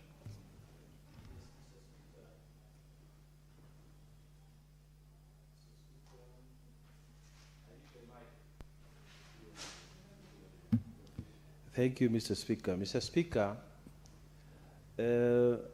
SACCOs are very, very famous as instruments of doing business in the matatu industries. And people are investing in this business every single day. Many people, because it's a necessity for many Kenyans who go to work and back home, and others who go to further up country. So, Mr. Speaker, it was quite sad to hear that the minister has suspended the registration of new SACCOs. And although he has explained a good reason for doing so, and which we accept, what we needed are clear timelines. Like Kenyans now listening to him would want to know exactly when is it that they can now resume registration, because people are buying vehicles every day, and people don't want sometimes to go to established SACCOs, especially in certain routes, because those SACCOs, as you well pointed out, Waziri, some of those SACCOs are very badly managed. You have agreements with them, the owners of the vehicles are not paid on time, management is not good, the workers are not disciplined, and that investment doesn't pay. So what we wanted to know is, when are you, what is the timeline, what is the framework for telling Kenyans that this is the time now you can go and register new SACCOs in those different lines for matatus to operate? I thank you, Mr. Speaker. Cabinet Secretary.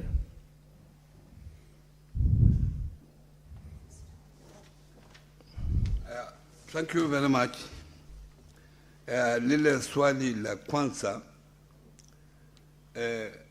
kwanza, wakati niliingia kwa ofisi, wale ambao wanaendelea kusikiza mambo ya SACCOs katika nchi hii, mnakumbuka ya kwamba wakati huo tulikuwa na lile shirika la KUSCO ambao pesa mingi za wananchi zilipotea, karibu bilioni 13. Wakati huo huo pia tulikuwa na shirika la Metropolitan kule Kiambu ambako bilioni 7 wananchi zilipotea. Kwa hivyo nikiwa waziri singeweza kukaa tu na kuangalia zikiwa kwa sako siwe zinaangaliwa vizuri. Ndio nikaja na hiyo kamati ya expert ambayo imeleta recommendation nzuri. Pili, tulisema tuko na kwa register ya SACCOS katika nchi hii tuko na SACCOS 14,000, 14,000. Na ukiangalia zile ambazo zinaleta returns ni chache sana. Kwa hivyo niliamuru commissioner wa cooperative aandike barua kwa hizi SACCO zote silete returns. Kwa hizo 14,000 karibu 2,000 peke yake ndio zimeleta returns. Ni kuonyesha ya kwamba zingine ziko tu kwa majina lakini asifanyi kazi yoyote. Na zikiwa hivyo tuko na wananchi wengine walakai ambao wanatumia zile inactive SACCOS kuchukua pesa kutoka kwa wananchi. So ile kondia ambayo mimi nimechukua ni kuona ya kwamba pesa za wananchi ambazo ziko kwa SACCOS zinatunzwa vizuri. On the issue of issue raised by Mheshimiwa Mungatana on registration of SACCOS, on the timeline, I've said already that now we have new guidelines. And the new guidelines are very clear. For anybody who wants to register, there are now new guidelines. One, you must show that you have their specific promoters. Who are the promoters of this SACCO? Is there a bank account? And if the bank account is there... Cabinet Secretary, there is an intervention from Senator Mandago who wants to seek a clarification on an initial answer. Yes. Mheshimiwa Speaker, mimi nasimama kuuliza kulingana na kanuni za kudumu za bunge. Ukianza kujibu swali kwa kutumia lugha moja, unafaa kutumia lugha hiyo mpaka ukamilisha. Waziri ameanza kwa kujibu swali kutumia Kiswahili. Je, ni sawa akifika pale katikati aende kwenye Kiingereza ili hali wananchi wakulima walikuwa nafuatilia kwa Kiswahili? Senator Mandago, nitakujibu mwenyewe hiyo swali. Swali alikuwa anajibu ni ya Senator Mohamed Faki na aliuliza kwa Kiswahili. Ndo akaamua kumjibu kwa Kiswahili. Senator Mungatana aliuliza kwa Kiingereza. Ndo anamjibu kwa Kiingereza kwa vile anafuata kanuni ya bunge. Na lazima ukumbuke waziri alikuwa mbunge. Thank you for protecting me. And Mr. Mandago is taking me as a layman. He knows my experience in this house. I think he was just pulling my leg. Yeah. And Mr. Speaker, thank you for protecting me. I've said now, for those who want to register a SACCO, they must have promoters, they must have a bank account, and that bank account must at least have 10 million Kenya shillings. To show some viability, they must be proper bylaws, and they must complete application forms and take to the relevant director of cooperatives at the county level, who will countersign before it is forwarded to Commissioner of Cooperative for consideration, and they must also attach a cash flow for the next 3 years to show that this is a viable SACCO. These are some of the conditions that we have put in place to make sure that we have serious institutions that will be taking care of the interests of of the members. And lastly, Mr. Speaker, I want to commit myself that those circles now can be able to register, having fulfilled the conditions that are pointed here, are able to register immediately, so long as they satisfy those conditions. We'll take 2 supplementary questions from Senator Kamar, and then followed by Senator Murango. Thank you, Mr. Speaker, for the opportunity. First, I want to thank the Minister for the questions that he has given from earlier in the day, and the assurance that he continues to give this House that he is ready even to come back. Mr. Speaker, I want to assure this House that Moi University Circle has been revived, courtesy the Minister's promise to this House, and we really want to thank him for that. In fact, the registration certificate is out already. I just want to ask the Minister 2 clarifications. One is that cooperative societies are actually, except for policy, devolved. And if they are devolved, what role did the county governments play in this new, did they have their own? Because public participation really, from the questioner, is not for us or for anybody else, but for county governments to participate because of the way county governments do their things, that they must have public participation. Were they involved in any way, or are they being inducted at all?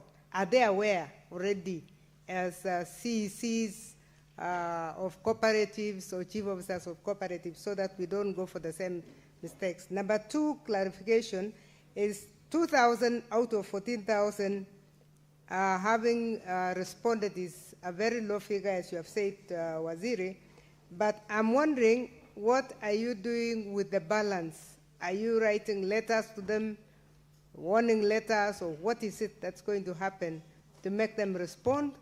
Because they are still there on the ground. Are we going to have a session for them to come back, or are they going to re-register? Thank you.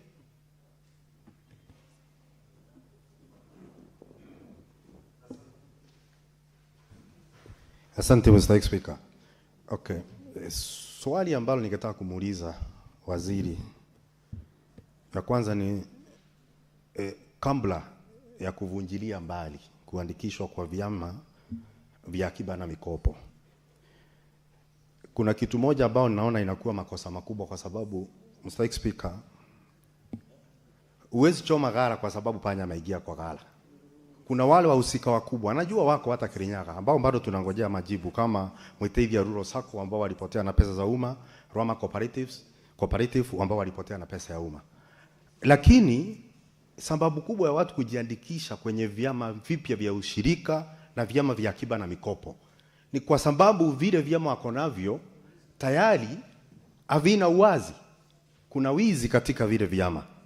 Na pia niseme kwamba pia kumekuwa na utepetevu, kwa sababu katika ofisi yako waziri ni kwamba si lazima mngojee mpaka vyama vya ushirika waimbe pesa za umma, na tunajua pia kuna SASRA, mojawapo ya taasisi ambazo zinafaa kuangalia hizi vyama.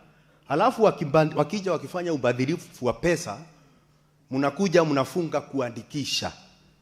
Mstahiki Speaker, hiyo ni sawasawa tu na mtu akona ugonjwa wa kuhara, lakini kuliko utafute ndawa ufikirie kushona mali, shida inatokea.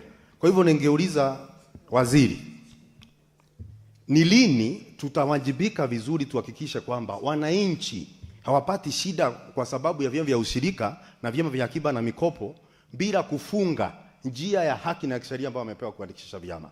Hiyo ni swali la kwanza.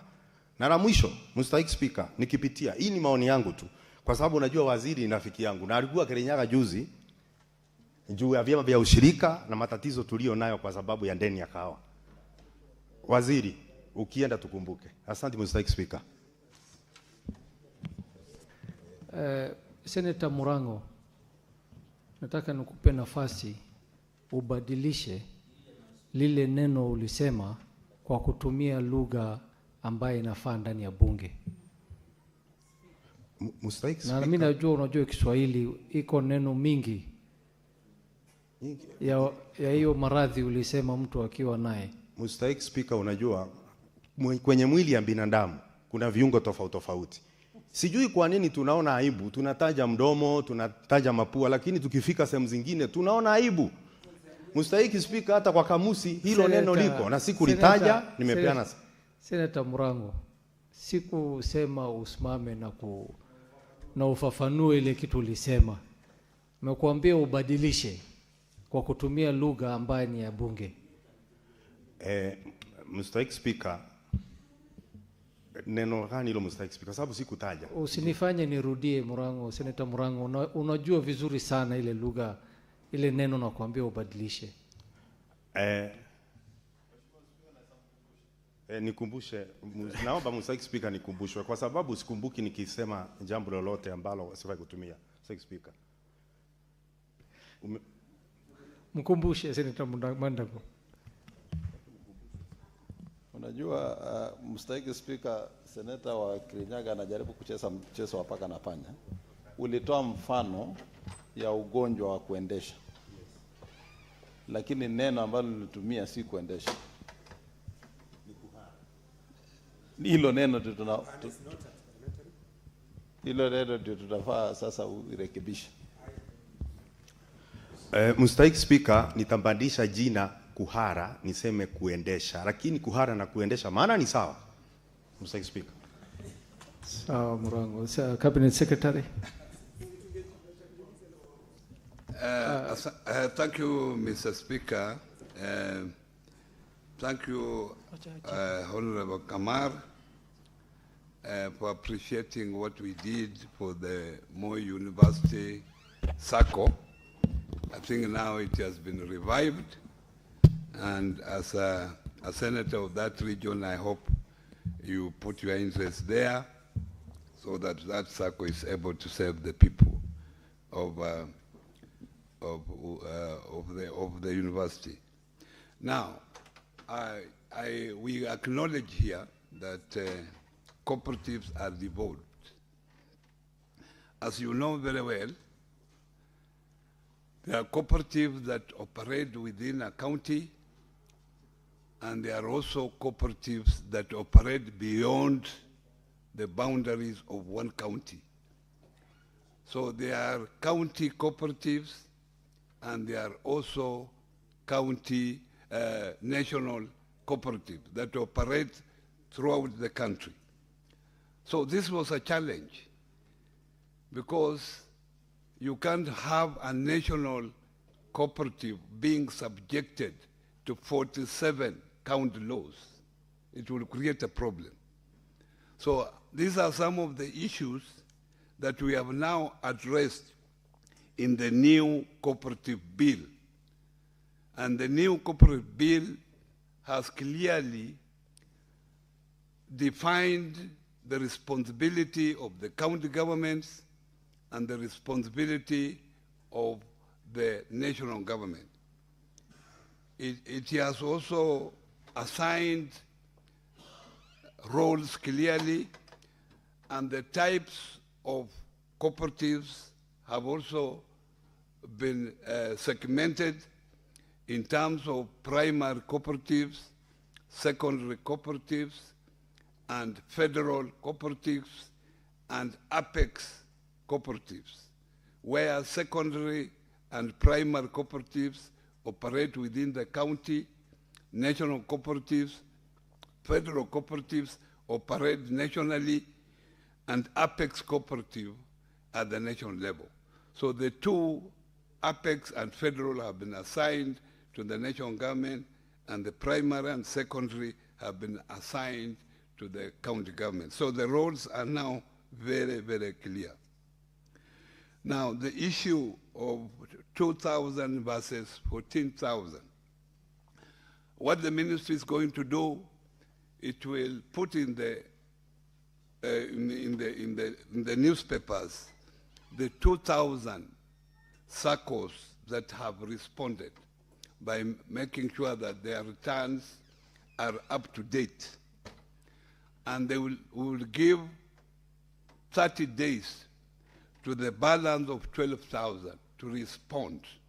If they don't respond in 30 days, we'll assume they are either inactive or they are not there, they are not operating, and therefore they will be clearly deregistered, and will therefore conduct the Association of Bankers to make sure that if any of those ones are holding bank accounts elsewhere in any of the banks, then those bank accounts should be closed so that they are not misused in future to defraud innocent people their hard-won wealth. So that is what we are doing, Mr. Speaker. Mambo ya wizi wa pesa katika SACCOS.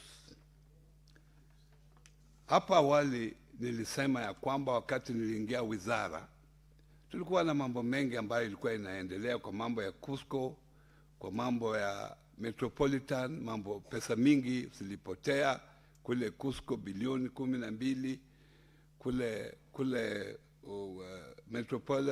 Metropolitan bilioni 7.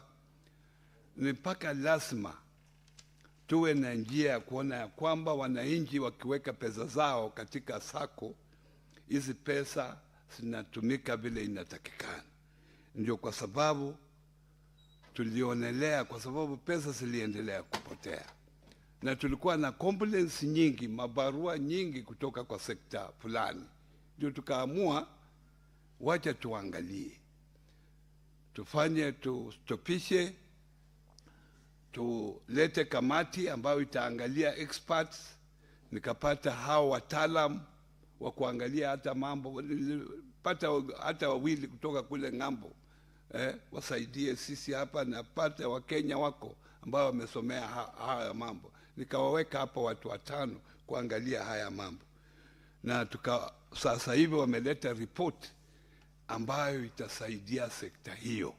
Ndio kwa sababu tulisimamisha, na hapa awali nimesema tayari tumeanzisha usajili wa wale ambao watakuwa wanafuata zile ambazo zinatakikana, na nina hakika ile SACCO amendment ikija hapa, itakuja hapa, iko katika National Assembly, ikifika hapa muiangalie kwa makini, kwa sababu tunataka tulinde mali ya wananchi. Ni hiyo ndio kazi ya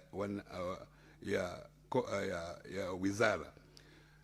SASRA ilikuwa na mamlaka ya SASRA ilikuwa limited, yani SASRA ilikuwa iangalie wale SACCOS ambao wana mali ya milioni 100 kwenda mbele. Ile recommendation ambayo imekuja sasa imesema shilingi ikiwa kwa banki na shilingi ambayo iko kwa cooperative siko sawa. Kwa hivyo mamlaka ya SASRA sasa imepanuliwa ili iangalie cooperative zote. Hakuna iangalie ile ya 100 peke yake na iwache hizi zingine, kwa sababu shilingi ni shilingi. Hata ikiwa kwa cooperative kubwa, ikiwa kwa SACCO kubwa, ikiwa kwa SACCO ndogo, shilingi ni shilingi. Asanteni, Mr. Speaker. Thank you, Cabinet Secretary. We'll take the last batch of questions, starting with Senator Kinyo. Thank you, Mr. Speaker. The Cabinet Secretary has indicated that over 10,000 SACCOs risk being deregistered. Mr. Speaker, that one will lead to less competition, which will consequently bring about higher interest rate on the loans, but low interest rate on the savings of members. What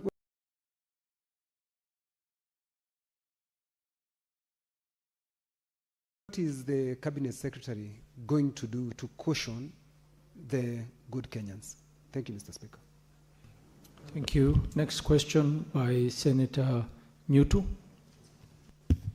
Thank you, Mr. Speaker. I refer to the answer by the CS for part A of the question, where he says that as a justification for suspension of SACCO registration, Mr. Speaker, that under 2, it was prevention of broad dilution and market saturation, where he continues to say that there was a proliferation of under-resourced and poorly managed entities. My concern, Mr. Speaker, is that if we know SACCOs that started very humbly, like Equity Bank started at a very small SACCO. So if we make it a condition that it has to be over-resourced, because he talks about under-resourced SACCOs, then we will risk having investors with humble beginnings from being registered and therefore kill their dreams, Mr. Speaker. And finally, Mr. Speaker, any SACCOs that have been closed and have actually sunk members' savings, like some 2 of them in Kirinyaga, Muitaidia SACCO and Roma SACCO, Cooperative SACCO. Exactly what is the guarantee that the CS is giving that members who had saved with these SACCOs will receive their funds, and are you taking legal action against such offenders? Because to sink people's money is an offense. Thank you, Mr. Speaker. Senator Mandago. Thank you very much, Honorable Speaker. I would like to ask the Cabinet Secretary, now that there's a report of the task force that was looking at the legal framework and the reforms in the SACCO sector, Honorable Speaker, have they sensitized the cooperatives on the new legal framework as the stakeholders in that sector, Honorable Speaker, of the report? The last question by Senator Cherargei. Thank you, Mr. Speaker. Sir, just my supplementary question on the issue of suspension of registration of cooperative by the Minister. I wanted to get further clarity that he stated Section 93 and the powers of the Minister, and Section 93 and 93A of Cooperative Society Act 490. Looking at the powers of the Minister, one of them does not involve power to order suspension of cooperative society.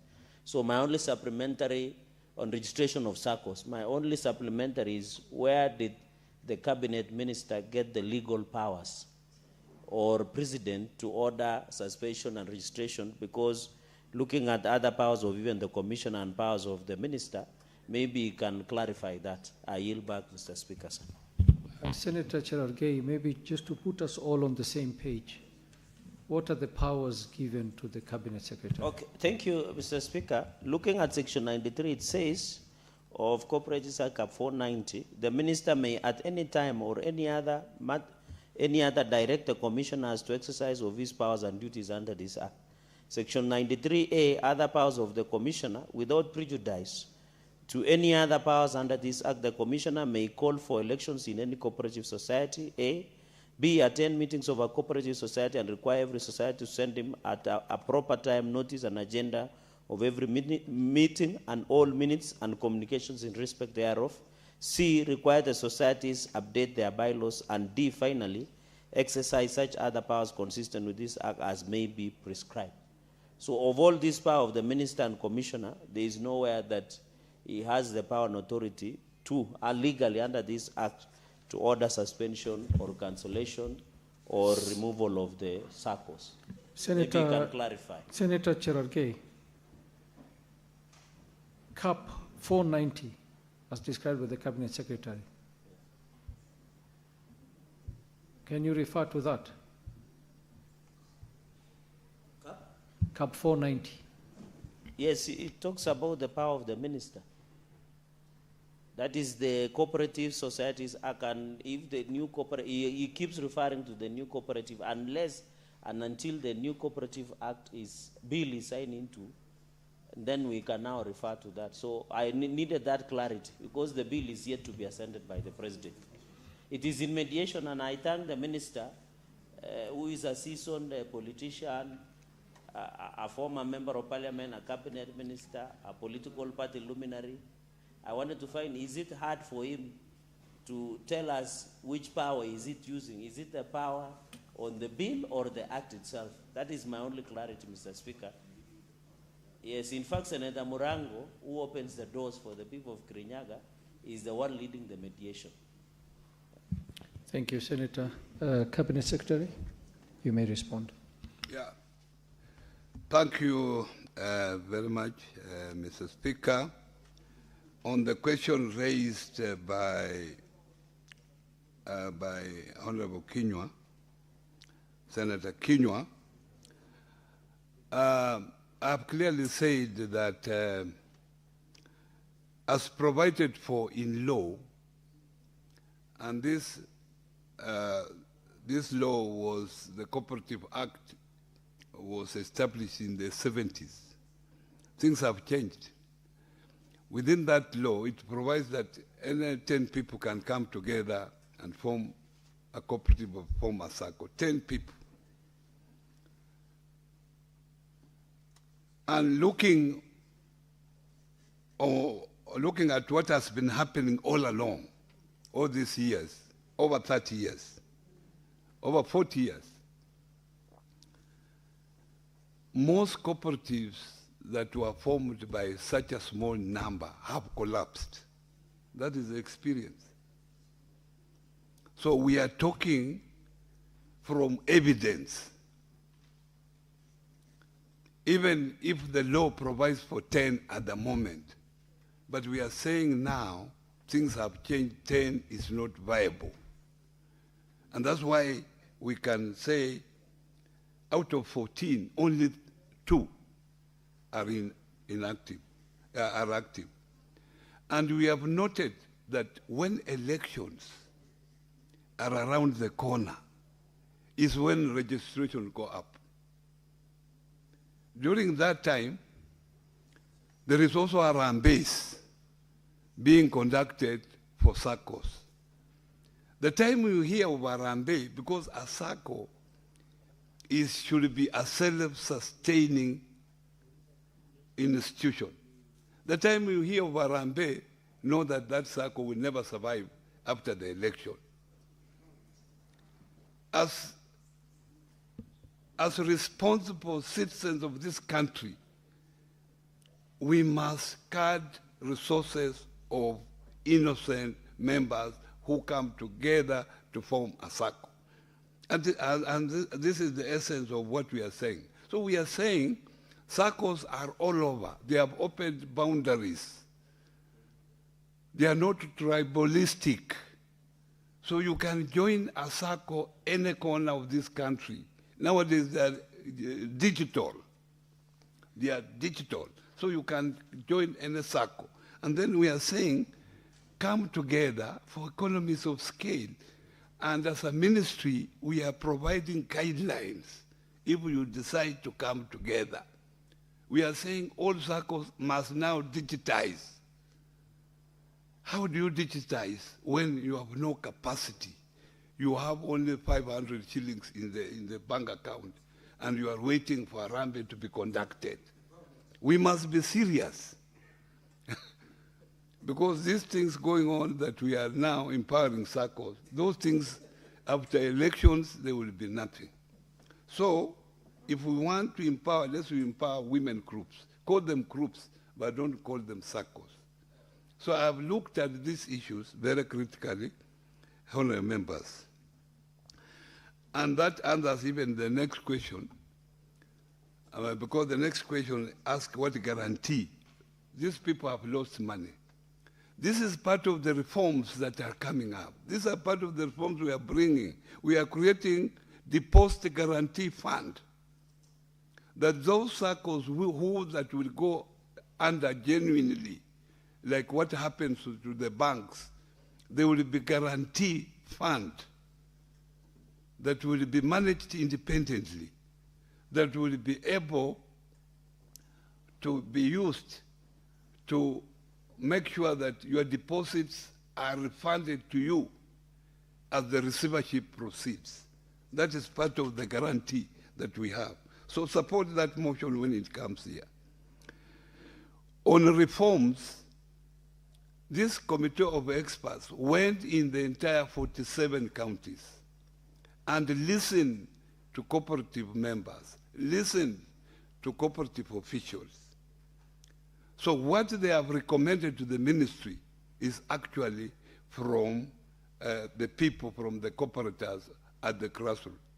At the same time, the National Assembly and the Senate, you have a chance also to go for public participation on the issues that have been raised. So to me, that will be enough sensitization. If it has been done by the Committee of Experts, it will be done by the National Assembly, and possibly it will be done by this House. That will be enough sensitization on reforms that we are bringing.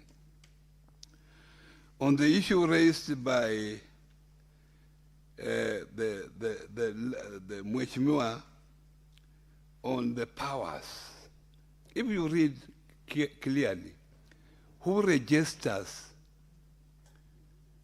the circles? It is the Commissioner of Cooperatives. So you can have powers to register, and you don't have powers to stop.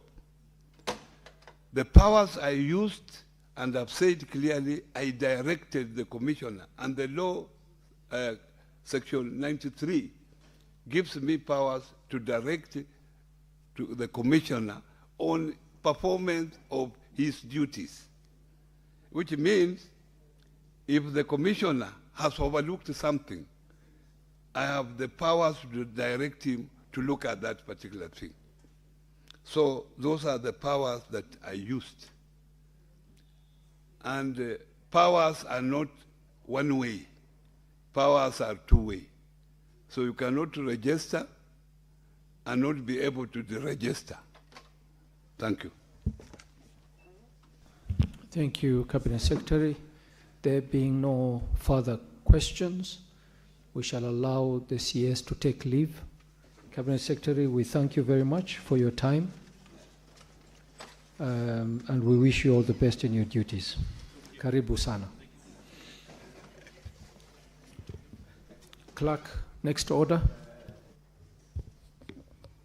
Order number 8, motion, reports of the Kenya delegation to the sittings of the Pan-African Parliament committees and other Pan-African Parliament organs held at Gallagher Convention Center, Midrand, South Africa on 13th September 2024 and 20th September 2024.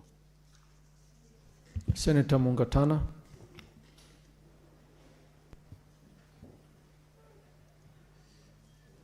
Mr. Speaker, thank you for giving me the floor. Mr. Speaker, I beg to move the motion that the Senate notes the reports of the Kenya delegation to the sittings of the Pan-African Parliament committees and other Pan-African Parliament organs held at the Gallagher Convention Center in Midrand, South Africa on 13th September to 20th September 2024 and 28th October to 17th November 2024, laid on the table of the Senate on the Tuesday, 2nd December 2025. Mr. Speaker, this motion speaks to two reports, two sittings that we held in South Africa to represent the Pan-African Parliament as a Kenya delegation.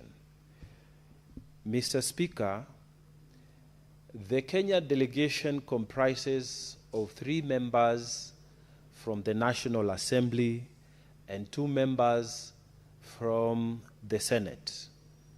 As required by the Pan-African Parliament rules, it is balanced between the side of government and the side of opposition. It is balanced on the gender question. In fact, Kenya is doing very well when it comes to female representation of that delegation of 5. Mr. Speaker, there are 5 members from each of the 55 countries that sit in Pan-African Parliament.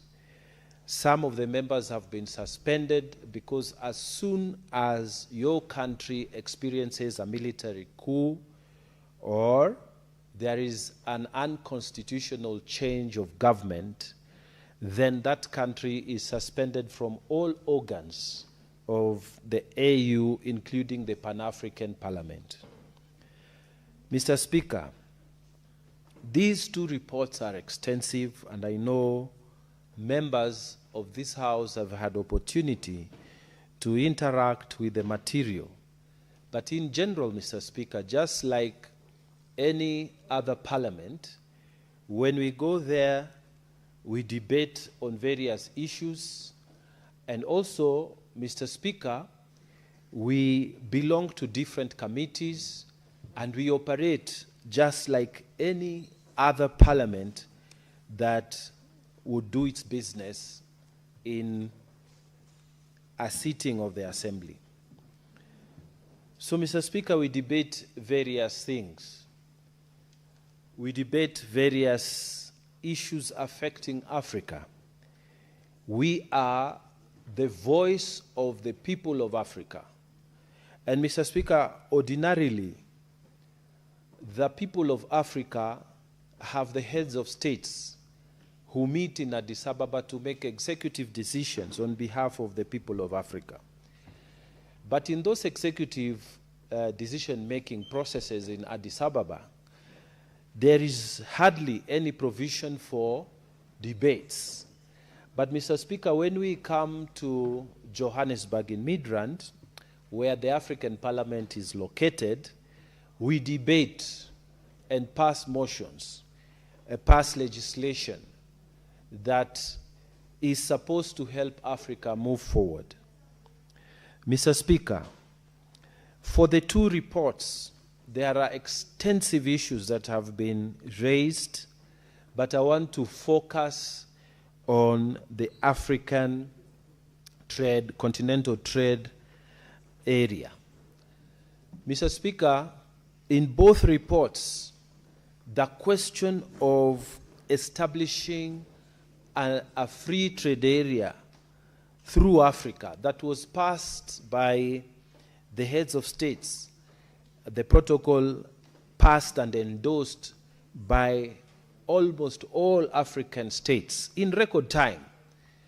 Mr. Speaker, this is a continuing focus for us in terms of debates at the Pan-African Parliament. So one of the things that we have debated in both, it's a running theme, in both of these reports is the need for Africa to increase its intra-Africa trade. As we speak right now, Mr. Speaker, a lot of African states, they do more business with Europe, more business with America than within Africa itself.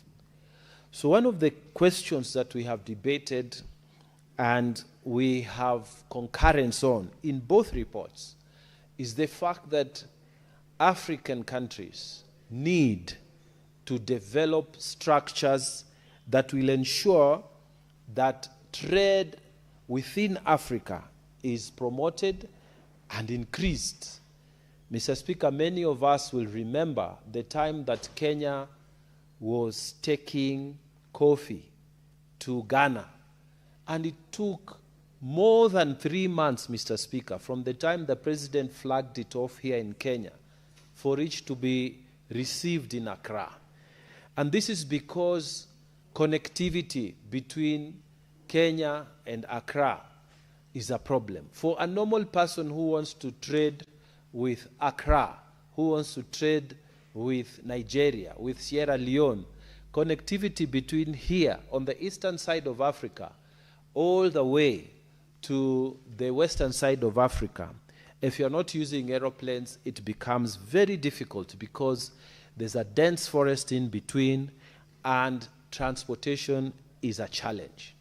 So, Mr. Speaker, in terms of making a reality the increase of trade, the Parliament of Africa has sent us here as one of their recommendations that in passing legislation within our countries, both at the national level and even at the county levels, we must take into consideration the fact that we need to create structures and infrastructure that will allow movement of goods and movement of persons within Africa to be increased.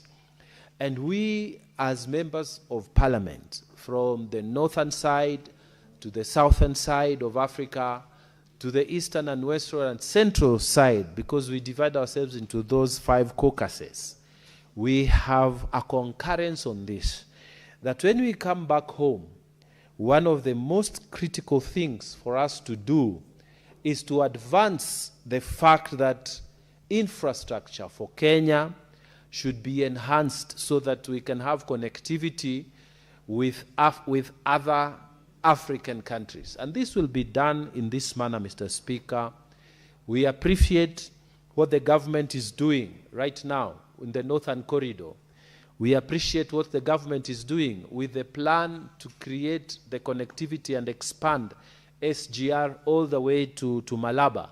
Because, Mr. Speaker, it will mean that people who are trading from Kenya, they can go efficiently to Uganda. And equally, Mr. Speaker, we have, as a nation, opened our skies so that African nations and African nationalities who come to Kenya, you do not have to, apply for visas before you come to Nairobi. You come and you get your visa while you're here. We have made it easier, and Kenya is leading in this direction. So that in this country now, you have many, many people who are from different African nations living here and making a life in this country. So, Mr. Speaker, I just wanted to urge the Senate to note the contents of this report and take it with us, Mr. Speaker, that in the African Parliament, we want to increase trade, intra-Africa trade. We want trade to flourish, and we want that when we are passing legislation, we have the Africanness within us to make sure connectivity is possible from one state to another and to increase the amount of trade within Africa. Mr. Speaker, with those many remarks, I beg to move, and I would ask the Honorable Senator Cherarke to second this motion. Thank you, Mr. Speaker. Senator Cherarke. Thank you, Mr. Speaker. I'll try to be as brief as possible as I second this report by Senator Danson Mungatana, the leader of delegation, alongside his colleagues. The 2 reports that were between 28 October and September 2024. So, Speaker, it's very interesting because as Africa, we are having great opportunity. So, Speaker, this comes as the 2 days end of Forward Africa, where the President Macron and His Excellency President William Ruto co-hosted more than 30 heads of states that were in KICC just across to discuss the role of Africa. And I'm happy the IPU and most of the issues that Senator Danson Mungatana has captured in his 2 reports basically looks in what the discussion we were having in Forward Africa Summit. And we celebrate the President, Dr. William Ruto, and the President Macron of France, and other 30 heads of state. And I remember, Mr. Speaker, because I'll be very brief, I saw the CNN reporter, Larry Madao, was asking that African state was someone, but I like the response of President Akilema Akainde, who responded that it is not France that summoned African states. This is the partnership in terms of agriculture, in terms of trade, in terms of good governance, in terms of peace, security, and stability, in terms of cooperation and development, Mr. Speaker. And I agree with Senator Mungatana when he says we need to improve on trade between African states. And that is why he said it takes 3 months to travel here to Ghana. Yet when we are traveling to London or America, it's within 24 hours, Mr. Speaker. So I want to celebrate the IPU, Parliamentary African Parliament, for this wonderful report. It is, we noted, Mr. Speaker, and improve even cooperation among regional economic communities, Mr. Speaker. So as a country, I think Kenya is now well positioned in terms of local trade and international trade, Mr. Speaker. And as Kenyans, we must come together. It's about the country, Mr. Speaker. And I miss Baba Raila Amolo Odinga, Mr. Speaker, in conclusion, that whenever, even despite that he was an opposition leader, when the issues of international concern came, Mr. Speaker, sir, Baba Raila Amolo Odinga would show up and be part of the conversation about the country, Kenya. It is tragic that the current crop of opposition leaders, led by the impeached deputy president, Mr. Speaker, yesterday tried to demean the international conference, to reduce it to village matters, Mr. Speaker. And for us who understand him, you know, his thinking cannot go beyond village mentality. And that is why he thinks around Wamunyoro only. He's suffering from what we call villagitis syndrome, Mr. Speaker. Because yesterday, he demeaned the status of Kenya, discussing about issues when United Nations Secretary General Guterres is in the country. We are discussing about the stability of Horn of Africa. We are discussing about trade, Mr. Speaker. But this limitation of village mentality, Mr. Speaker, has made him to think that everything revolves around his village somewhere in Wamunyoro. In fact, not internet. I don't know whether he knows where Garissa is, Mr. Speaker, or any other part of this, but they must be called out, Mr. Speaker. I was even surprised that he didn't even attend a side event of even addressing, Mr. Speaker, the embassy staff, let alone a diplomat.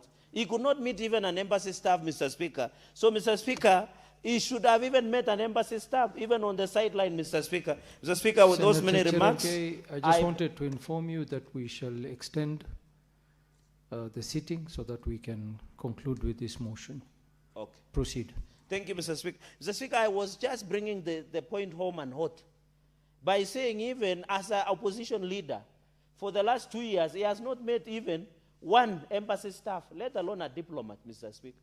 How do you want to be a leader of a country if you don't know how international relations operate? And therefore, I hope Senator Mungatana will find time and engage some of his opposition leaders who don't know what their role is, Mr. Speaker. And we respect the president. If we have differences at the local level, that one can be handled issues of politicals, Mr. Speaker. But when it comes to the international fora, we must sit as a country. And Kenya now, and we want to thank the president, in 63 years, no president like William Ruto has held international summit, including the one for African Climate Change Summit. Mr. Speaker, he has now hosted the African Forward, co-hosted by France. Mr. Speaker, President William Ruto will be going for G7 towards the end of this year to represent the position of Africa in terms of trade, economic situation, stability, food security, Mr. Speaker. No president has ever done that. This is a president that is God-sent, Mr. Speaker, and I know from where you sit, you are old enough to know when the country is working, and we celebrate the president for giving the best foot forward, Mr. Speaker, including the nice-looking State House. Nowadays, it's looking better for international engagements, Mr. Speaker. So on this report, I want to appeal that as a parliament, let us take lead. We note, as Senator Mungatana said, let us take lead in food security, issues of trade, issues of good governance, transparency, accountability, and human rights issues, Mr. Speaker. In the interest of time and to allow my colleagues also to comment, I beg to second this report and request the House to note the contents of these two reports. I yield back the mic, Mr. Speaker. Honorable Senators, I propose the question that the Senate notes the reports of the Kenya delegation to the sittings of Pan-African Parliament, committees, and other Pan-African Parliament organs held at the Kalaga Convention Center in Midrand, South Africa on 13th September to 20th September 2024 and 28th October to 17th November 2024, laid on the table of the Senate on Tuesday, 2nd December 2025.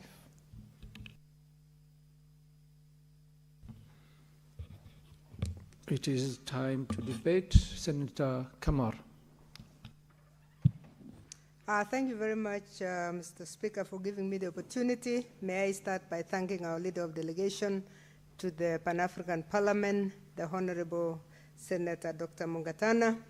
Mr. Speaker, I want to thank him for the very detailed report that he has given, I just want to add one thing in 2 minutes, Mr. Speaker, if you allow, and that is on the energy insecurity in Africa. That was one of the major topics when we had the committee sessions in September 2024, as reported in this. Energy insecurity in Africa has caused a lot of problems because industrialization cannot proceed. I bring this and actually request members even to read the full report because it's going to enrich their own knowledge about what is going on in the Pan-African Parliament and the importance of the Pan-African Parliament. Some members may not really know as much, and this is the only way we can let them know through these reports, and I really want to urge them to read. In the sector of energy insecurity, Mr. Speaker, we had a very detailed report on the importance and the fact that legislation has to be improved at the national level, and we should be doing that even in this House to make sure that legislation frameworks are put in place to make sure that we are energy secure as a continent. I want to congratulate the success of the African Forward Summit that just ended the other day. Congratulate the President and the team and his colleague from France for coming up with one solution that might actually be the deal breaker as far as Kenya is concerned on the energy sector. The nuclear energy. Nuclear energy has been discussed and it has been demonized by many industrialized nations while they're using. But we were very grateful to listen to the President of France, who uses nuclear energy 90% or over 90% in France, to say that they are ready to do technology transfer and they are ready to go into collaboration with this country. If that collaboration is done, Mr. Speaker, it's going to be a game changer in the industrialization of this country. The price of energy will now come to almost the 10% that the President has been talking about. And I really believe that this is going to be the game changer. If we can move towards that, we know that we have scientists who can be able to handle that. We know that we do not have the technology as it is in the West, but with the promise of a nation as strong as France, we can actually have a very secure nuclear energy plant, and that will change not only the energy in costing in Kenya, and not even in the East African region, but in the continent, because that will be the arrival of nuclear energy in the continent of Africa, which we look forward to. Mr. Speaker, I want to thank you for the opportunity, and with that, I again reiterate that this report that has been presented by the Honorable Senator Mongatana is so detailed that members of this House should read, and I commend it to them that they may be able to get a bit of information about what is going on. I thank you, Mr. Speaker, and I support. Mufa, you can reply.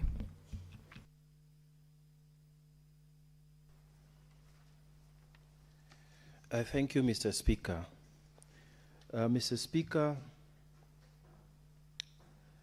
I would want to thank my seconder, the Honorable Chair Gay, Senator Fonandi, and also want to thank the Honorable Professor Margaret Kamar, with whom we serve in the Pan-African Parliament. May I state, Mr. Speaker, that she is one of the most highly regarded members. In fact, she was elected to serve in the Committee of Health for Pan-African Parliament as chair. And Mr. Speaker, we celebrate her. And thank you so much, Professor, for your remarks. Mr. Speaker, as I reply in just 1 minute, I want to pick it up from where the Honorable Cherargei spoke about the African Forward Summit. Mr. Speaker, I have had the privilege of serving as an assistant minister in the Ministry of Foreign Affairs many years ago.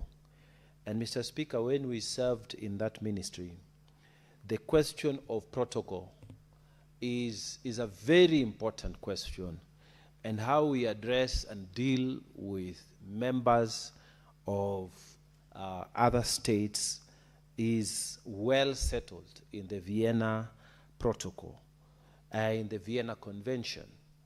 And Mr. Speaker, we have high regard for all member states who are, signatories to the convention.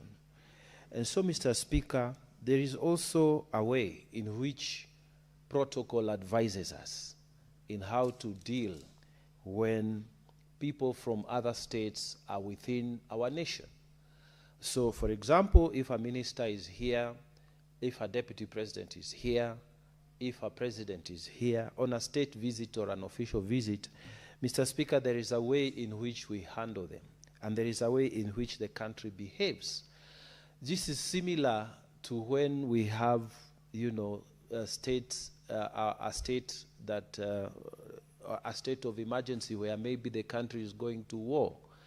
At the time when such an emergency happens, God forbid, but we all rally behind the leadership of the president.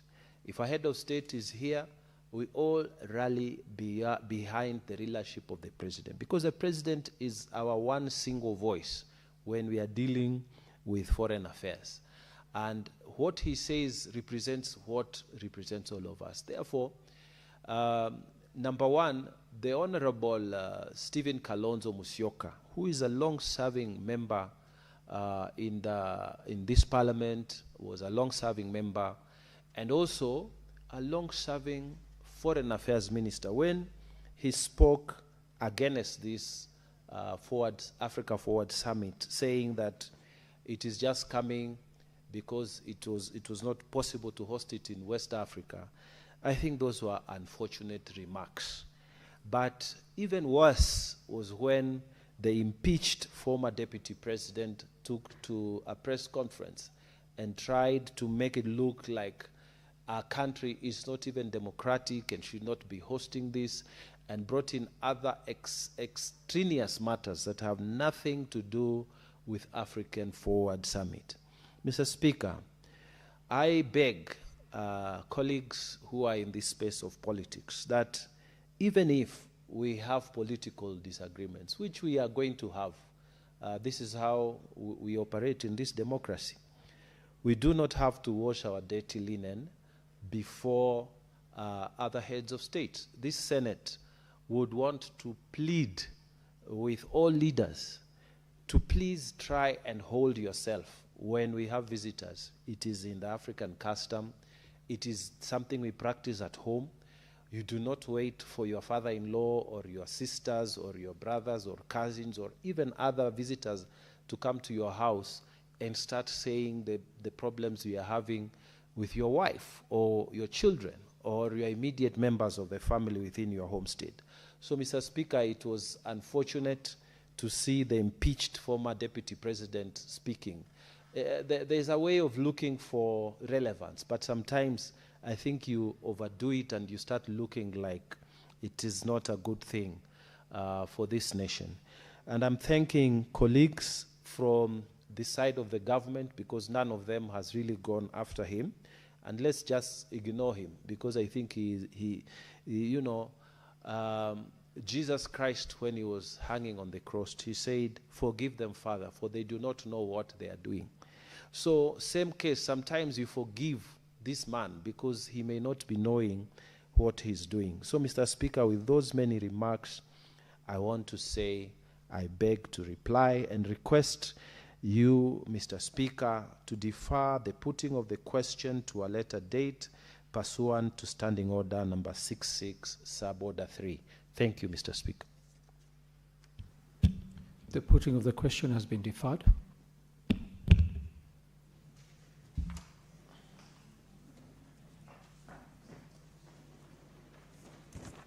Honourable Senators, it is now 1:11, and having concluded the business for which I extended the hours of sitting, pursuant to Standing Order 34-2A, the Senate stands adjourned until later today, Wednesday, 13th May 2026 at 2:30 p.m.